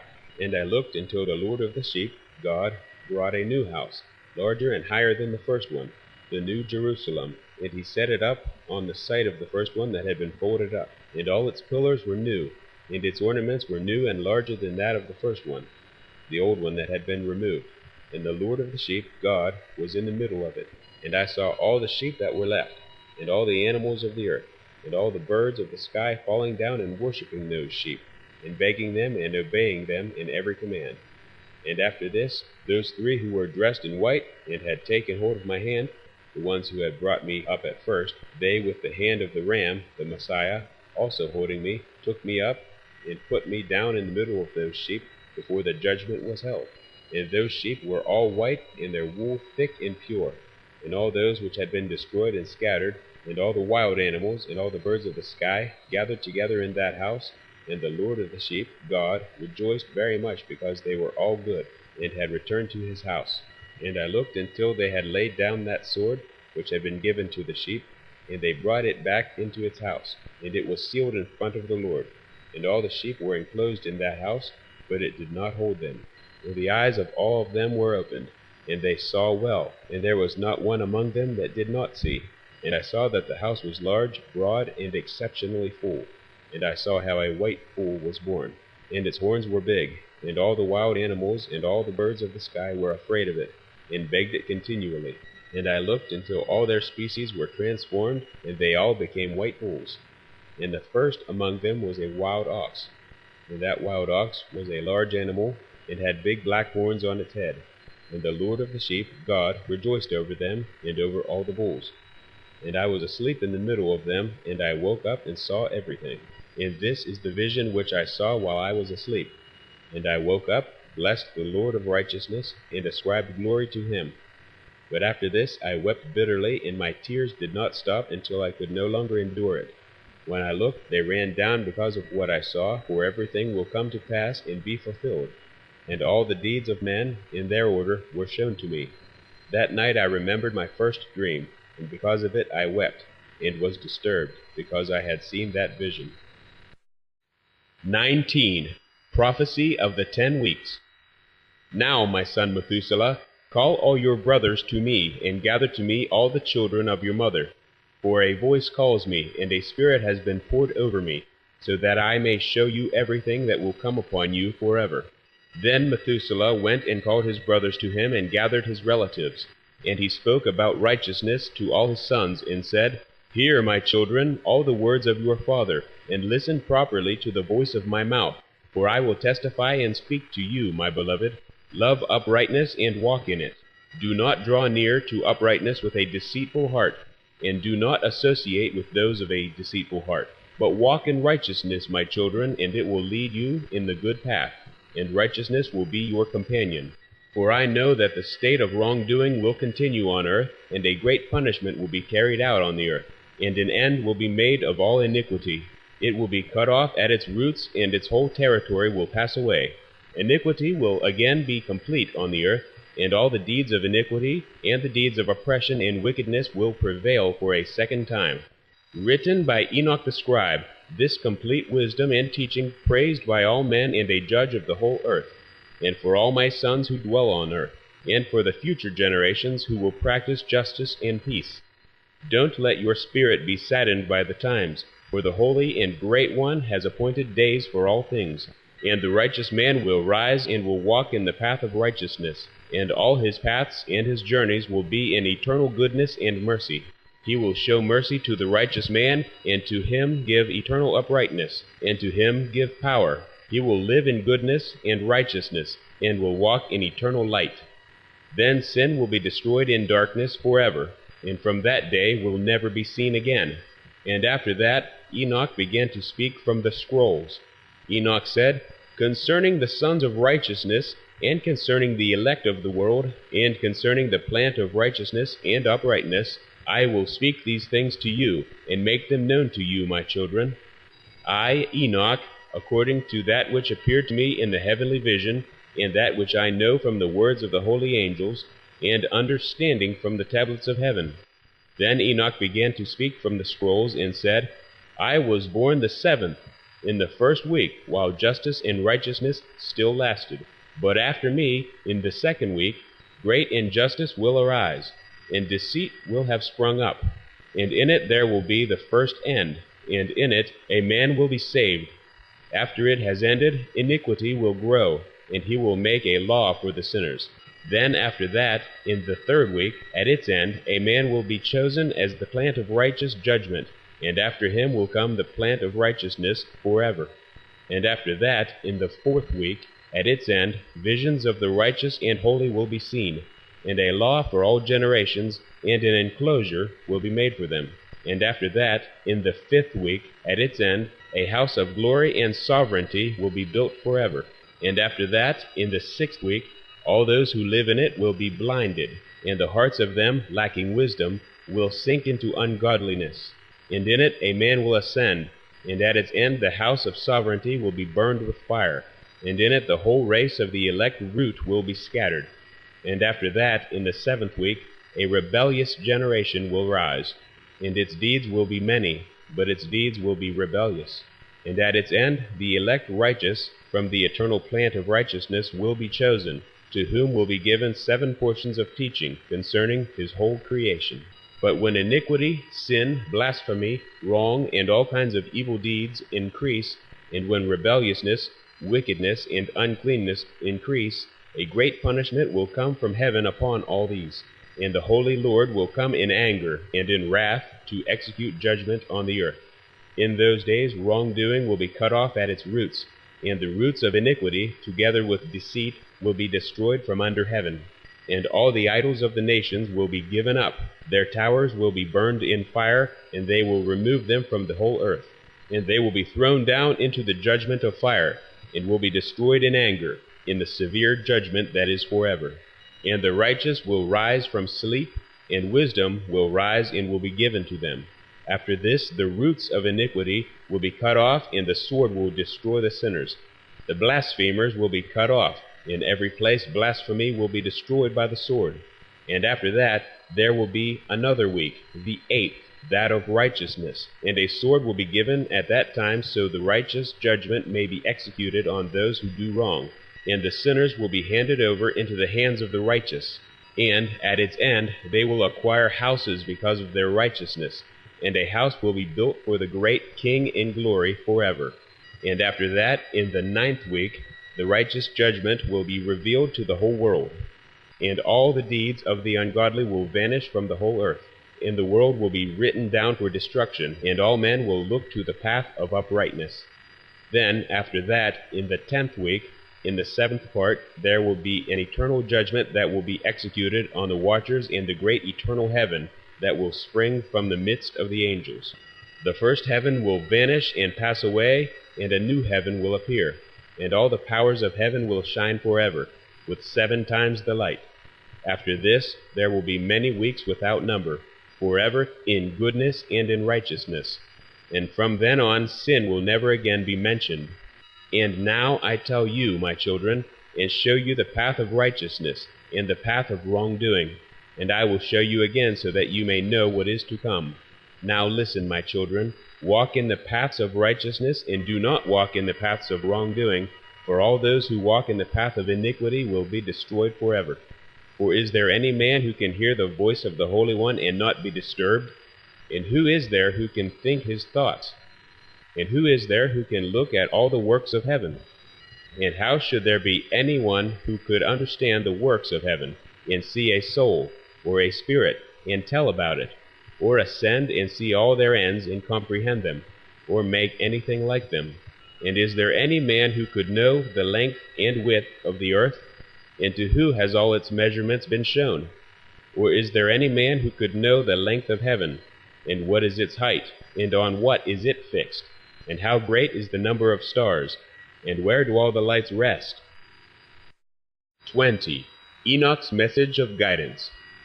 Now I say to you, my children, love righteousness and walk in it, for the paths of righteousness are worthy of acceptance, but the paths of iniquity will quickly be destroyed and vanish.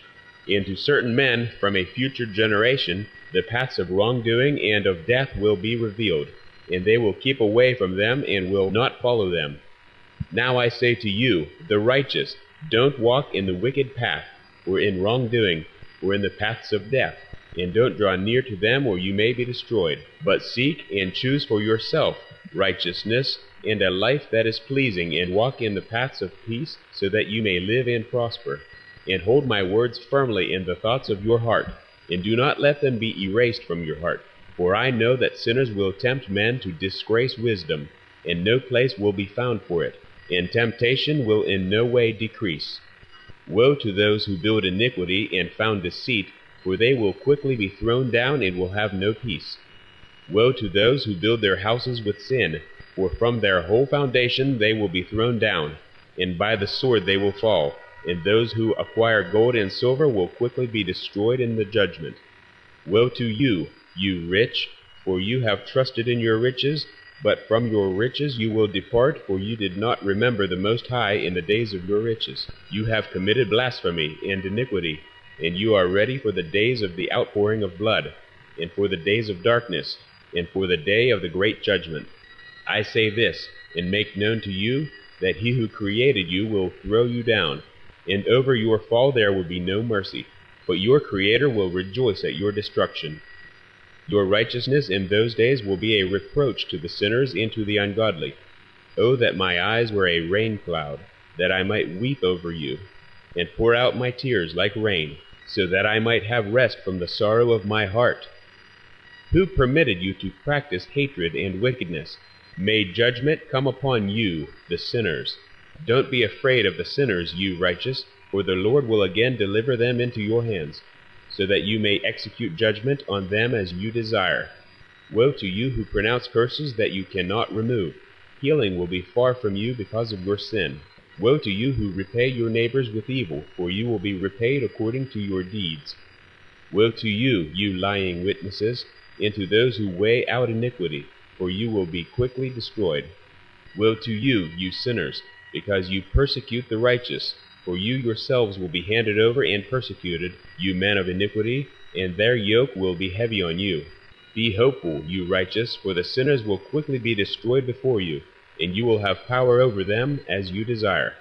And in the day of the tribulation of the sinners, your young will rise up like eagles, and your nest will be higher than that of vultures. You will go up, and like badgers enter the crevices of the earth, in the clefts of the rock forever, before the lawless, but they will groan and weep because of you, like mountain goats. And do not be afraid, you who have suffered, for you will receive healing, and a bright light will shine upon you, and you will hear the voice of rest from heaven. Woe to you, you sinners, for your riches make you appear righteous, but your hearts prove you to be sinners. This word will be a testimony against you as a reminder of your evil deeds. Woe to you who devour the finest of wheat, and drink the best of water, and trample upon the humble through your power. Woe to you who drink water all the time, for you will quickly be repaid, and you will become exhausted and dry, for you have left the spring of life. Woe to you who commit iniquity and deceit and blasphemy. It will be a reminder of evil against you. Woe to you, you powerful, who through power oppress the righteous, for the day of your destruction will come. In those days many good days will come for the righteous in the day of your judgment. Believe, you righteous, that the sinners will become an object of shame and will be destroyed on the day of judgment. It will be known to you, sinners, that the Most High remembers your destruction, and that the angels rejoice over your destruction. What will you do, sinners, and where will you flee on that day of judgment, when you hear the sound of prayer of the righteous? But you will not be like them against whom this word will be a testimony. You have been associated with the sinners. And in those days the prayer of the holy will be in front of the Lord, and from you will come the days of your judgment. And the word of your iniquity will be read out before the great and holy one, and your faces will blush with shame, and every deed which is founded upon iniquity will be rejected. Woe to you, you sinners, who are in the middle of the sea, or on dry ground, their memory will be harmful to you. Woe to you who acquire silver and gold, but not in righteousness, and say, We have become very rich, and have possessions, and have acquired everything that we desired. And now let us do what we planned, for we have gathered silver and filled our storehouses, and as many as water are the servants of our houses, and like water your life will flow away. For your riches will not stay with you, but will quickly ascend from you. For you acquired everything in iniquity, and you will be given over to great condemnation. Now I swear to you, the wise and the foolish, that you will see many things on the earth. For you men will put more adornments on yourselves than women, and more colored garments than a girl, clothed in sovereignty, and in majesty, and in power, and silver, and gold, and purple, and honors, and food will be poured out like water. Because of this they will have neither knowledge nor wisdom, and through this they will be destroyed, together with their possessions, and with all their glory and their honor. In shame and in slaughter and in great poverty their spirits will be thrown into the fiery furnace. I swear to you, you sinners, that as a mountain has not and will not become a slave, nor a hill a woman's maid, no sin was sent on earth, but man of himself created it, and those who commit it will be subject to a great curse. And barrenness has not been given to a woman, but because of the deeds of her hands she dies without children. I swear to you, you sinners, by the Holy and Great One, that all your evil deeds are revealed in heaven, and that your wrongdoing is never covered or hidden. And don't think in your spirit, nor say in your heart that you don't know, or don't see. Every sin is written down every day in heaven in front of the Most High. From now on you know that all your wrongdoing that you do will be written down every day, until the day of your judgment. Woe to you, you fools, for you will be destroyed through your foolishness. And you don't listen to the wise, and good will not come upon you. And now know that you are ready for the day of destruction. And don't hope that you will live, you sinners. Rather, you will go and die, for you know no ransom. You are ready for the day of the great judgment, and for the day of tribulation, and great shame for your spirits. Woe to you, you stubborn of heart, who do evil and eat blood. From where do you have good things to eat, and drink, and to be satisfied? From all the good things which our Lord the Most High has placed in abundance on the earth. Therefore you will have no peace. Woe to you who love deeds of iniquity. Why do you hope for good for yourselves? Know that you will be given into the hands of the righteous, and they will cut your throats and kill you, and will not have mercy on you. Woe to you who rejoice in the torments of the righteous, for graves will not be dug for you. Woe to you who declare the words of the righteous empty, for you will have no hope of life. Woe to you who write lying words, and the words of the ungodly, for they write their lies so that men may hear and continue their foolishness. And they will not have peace, but will die a sudden death. Woe to you who do ungodly deeds and praise and honor lying words. You will be destroyed and not have a good life. Woe to you who alter the words of truth, and distort the eternal law, and count themselves as being without sin. They will be trampled underfoot on the ground. In those days make ready, you righteous, to raise your prayers as a reminder, and lay them as a testimony before the angels, that they may lay the sins of the sinners before the Most High as a reminder. In those days the nations will be thrown into confusion, and the races of the nations will rise on the day of destruction. And in those days the women will become pregnant and abort their babies, and cast them out from their midst, so that their children will perish through them. Yes, they will abandon their children that are still sucklings, and not return to them, and will not have mercy on their beloved ones. And again I swear to you, the sinners, that sin is ready for the day of unceasing bloodshed. And they worship stone, and some carve images of gold and silver, and some of wood and clay. And some, with no knowledge, worship unclean spirits and demons, and even the temples themselves.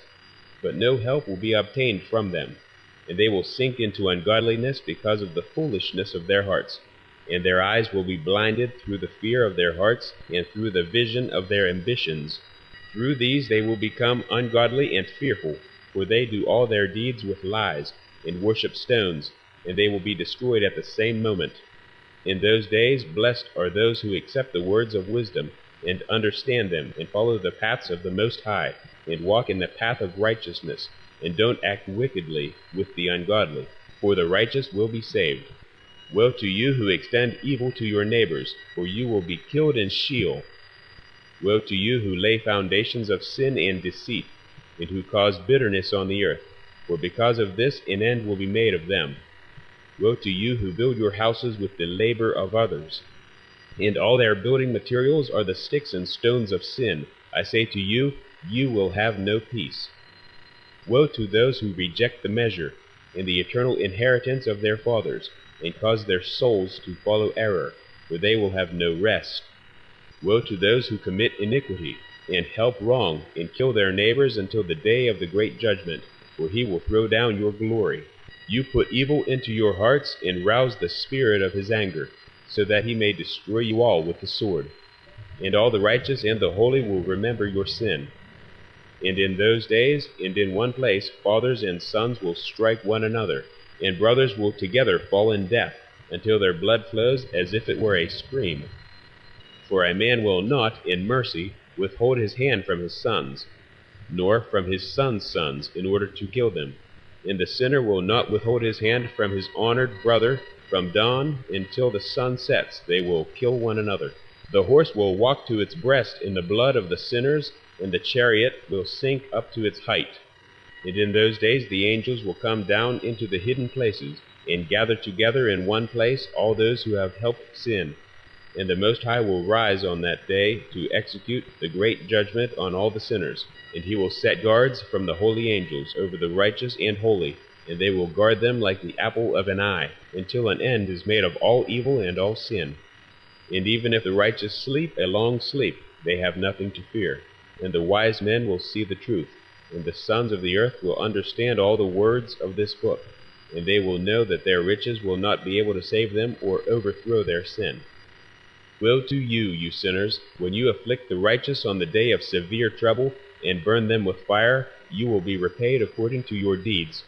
Woe to you, you perverse of heart, who watch to devise evil. Fear will come upon you, and there is no one who will help you.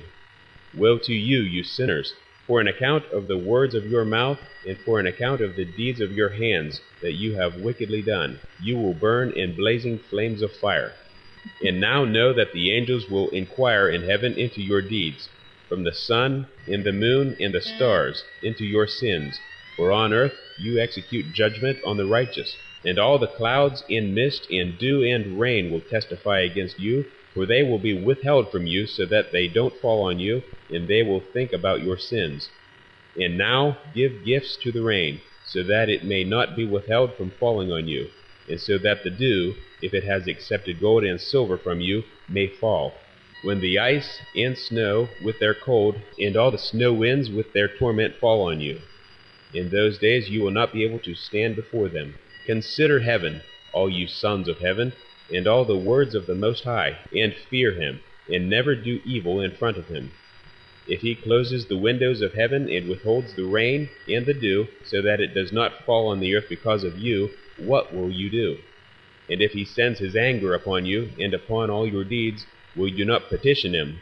For you speak proud and harsh words against his righteousness, and you will have no peace. And do you not see the captains of the ships, how their ships are tossed by the waves and rocked by the winds and are troubled? And because of this they are afraid, for all their good possessions go out in the sea with them. And they think nothing good in their hearts, only that the sea will swallow them up, and that they will be destroyed in it. Is not all the sea, and all its water, and all its movements the work of the Most High? And did he not seal its entire doings, and bind it all with sand? And at his rebuke it dries up and becomes afraid, and all its fish die and everything in it. But you sinners who are on the earth don't fear him. Did he not make heaven, earth, and everything that is in them? And who gave knowledge and wisdom to all things that move on the ground and in the sea? And do those captains of the ship not fear the sea? Yet you sinners do not fear the Most High. In those days, if he brings a fierce fire upon you, where will you flee, and where will you be safe? When he utters his voice against you, will you not be terrified and afraid? All the lights will shake with great fear, and the whole earth will be terrified, and will tremble and quake. All the angels will carry out their commands, and will try to hide from the one who is great in glory. And the children of the earth will tremble and shake, and you sinners will be cursed forever, and will have no peace. Don't be afraid, you souls of the righteous. Be hopeful. You will have died in righteousness. Don't be sad that your souls have gone down into Sheol in sadness, and that your bodies did not obtain a reward during your life in accordance with your goodness. But when you die, the sinners will say about you, "As we die, the righteous have also died, and of what use to them were their deeds?" Listen, like us they have died in sadness and in darkness, and what advantage do they have over us? From now on we are equal. And what will they receive, and what will they see forever? For they too have died, and from now on they will never again see the light. And I say to you, you sinners, you are content to eat and drink, and strip men naked, and steal and sin, and acquire possessions, and see good days. But you saw the righteous, how their end was peace, for no wrong was found in them until the day of their death. But they were destroyed and became as though they had never been, and their souls went down to Sheol in torment. And now I swear to you, the righteous, by his great glory and his honor, and by his magnificent sovereignty, and by his majesty, I swear to you that I understand this mystery. I have read the tablets of heaven and seen the writings of the holy ones, and I found written and engraved in it concerning them that all good and joy and honor have been made ready and written down for the spirits of those who died in righteousness. And much good will be given to you in compensation for the labor, and that your lot will be more excellent than the lot of the living. The spirits of you who have died in righteousness will live, and your spirits will rejoice and be glad, and the memory of them will remain in front of the Great One for all the generations of eternity. Therefore don't fear their abuse. Woe to you, you sinners, when you die in your sin, and those who are like you say about you, Blessed were the sinners, they saw all their days, and now they have died in prosperity and wealth. They did not see torment and slaughter during their life, but they have died in glory, and judgment was not executed on them in their life. Know that their souls will be made to go down into Sheol. They will be miserable, and their torment will be great. And in darkness, and in chains, and in burning flames your spirits will come to the great judgment, and the great judgment will last for all the generations forever. Woe to you, for you will have no peace. Do not say to the righteous and the good who in life, in the days of our affliction, we worked laboriously, and saw every affliction, and met many evils. We were diminished and became few, and our spirit has become small. We were destroyed, and there was no one who helped us with words or with deeds. We were powerless and found nothing. We were tortured and destroyed, and did not expect to see life from one day to the next. We hoped to become the head, but became the tail. We worked and labored, but were not masters of the fruits of our labor. We became food for the sinners, and the lawless made their yoke heavy upon us. Those who hated us and those who beat us became our rulers. And to those who hated us we bowed our necks, but they did not have mercy on us. We sought to escape from them, so that we might flee and be at rest, but we found no place where we might flee and be safe from them. We complained about them to the rulers in our distress, and cried out against those who devoured us, but they took no notice of our cries, and did not wish to listen to our voice. They helped those who plundered us and devoured us, and those who made us few, and they hid their wrongdoing, and did not remove from us the yoke of those who devoured us, and scattered us, and killed us. They concealed our slaughter, and did not remember that they had raised their hands against us. I swear to you, you righteous, that in heaven the angels remember you for good, in front of the glory of the Great One, and that your names are written down in front of the glory of the Great One. Be hopeful, for you were formerly put to shame through evils and afflictions, but now you will shine like the lights of heaven, and will be seen, and the gate of heaven will be opened to you. Carry on in your cry for judgment, and it will appear to you, for justice will be exacted on the rulers for all your torment, and from all those who helped those who plundered you. Be hopeful, and don't abandon your hope, for you will have great joy like the angels in heaven. What will you have to do? You will not have to hide on the day of the great judgment, nor will you be found to be sinners. The eternal judgment will be upon you for all the generations of eternity. And now don't be afraid, you righteous, when you see the sinners growing strong and prospering in their desires, and don't be associated with them, but keep far away from their wrongdoing, for you will be associates of the host of heaven.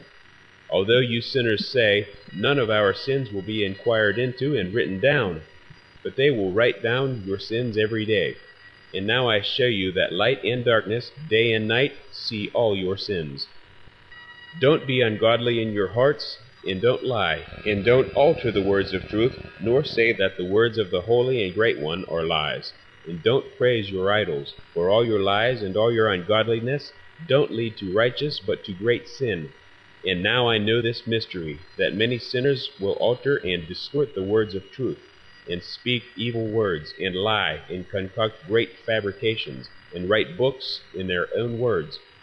But when they write my words exactly in their languages, and do not alter or omit anything from my words, but write everything exactly, everything that I testified about before, then I know another mystery, that books will be given to the righteous and wise, and will be a source of joy and truth and much wisdom. And books will be given to them, and they will believe in them and rejoice over them. And all the righteous who have learned from them all the ways of truth will be glad. And in those days, says the Lord, they will call and testify to the sons of the earth about the wisdom in them. Show it to them, for you are their leaders, and the rewards will be all over the earth. For my son and I will join ourselves with them forever, in the paths of the uprightness during their lives, and you will have peace. Rejoice, you sons of uprightness. Amen. 21. Enoch's concluding words. Another scroll which Enoch wrote for his son Methuselah, and for those who come after him and keep the law in the last days. You who have observed and are waiting in these days, until an end is made of those who do evil, and an end is made of the power of the wrongdoers. Do indeed wait until sin passes away, for their names will be erased from the scrolls of the holy ones, and their offspring will be destroyed forever. Their spirits will be killed, and they will cry out and moan in a chaotic desert place, and will burn in fire, for there is no earth there. And there I saw something like a cloud, which could not be discerned, for because of its depth I was not able to look into it. And the flames of a fire I saw, burning brightly, and things like bright mountains revolved and shook from side to side. And I asked one of the holy angels who were with me, and I said to him, What is this bright place? For there is no sky, but only flames of a burning fire, and the sounds of crying, and weeping, and moaning, and severe pain. And he said to me, This place which you see, here the spirits of the sinners will be thrown, and of the blasphemers, and of those who do evil, and of those who alter everything that the Lord has spoken through the mouths of the prophets about the things that will be done. For there are scrolls and records about them in heaven above, so that the angels may read them and know what is about to come upon the sinners, and upon the spirits of the humble, and of those who afflicted their bodies and were compensated by God, and of those who were abused by evil men, those who loved God and did not love gold or silver or any possessions, but gave up their bodies to torment, those who, from the moment they existed, did not desire earthly food, but counted themselves as a breath which passes away, and lived accordingly. And the Lord tested them much, and their spirits were found pure, so that they might bless his name. I have recounted all their blessings in the scroll, and he has assigned them their reward. For they were found to be such that they loved heaven more than their life in the world, and although they were trampled underfoot by evil men, and had to listen to reviling and reproach from them, and were abused, they blessed the Lord. And the Lord said, Now I will call the spirits of the good, who are of the generation of light, and I will transform those who were born in darkness, who in the flesh were not compensated with honor as was fitting to their faith. And I will bring those who love my holy name out of the shining light, and I will set each one on the throne of his honor. And they will shine for times without number. For righteous is the judgment of God, for he will keep faith with the faithful in the dwelling of upright paths. And they will see those who were born in darkness thrown into the darkness, while the righteous shine. And the sinners will cry out as they see them shining, but they themselves will go where the days and times have been written down for them. Amen.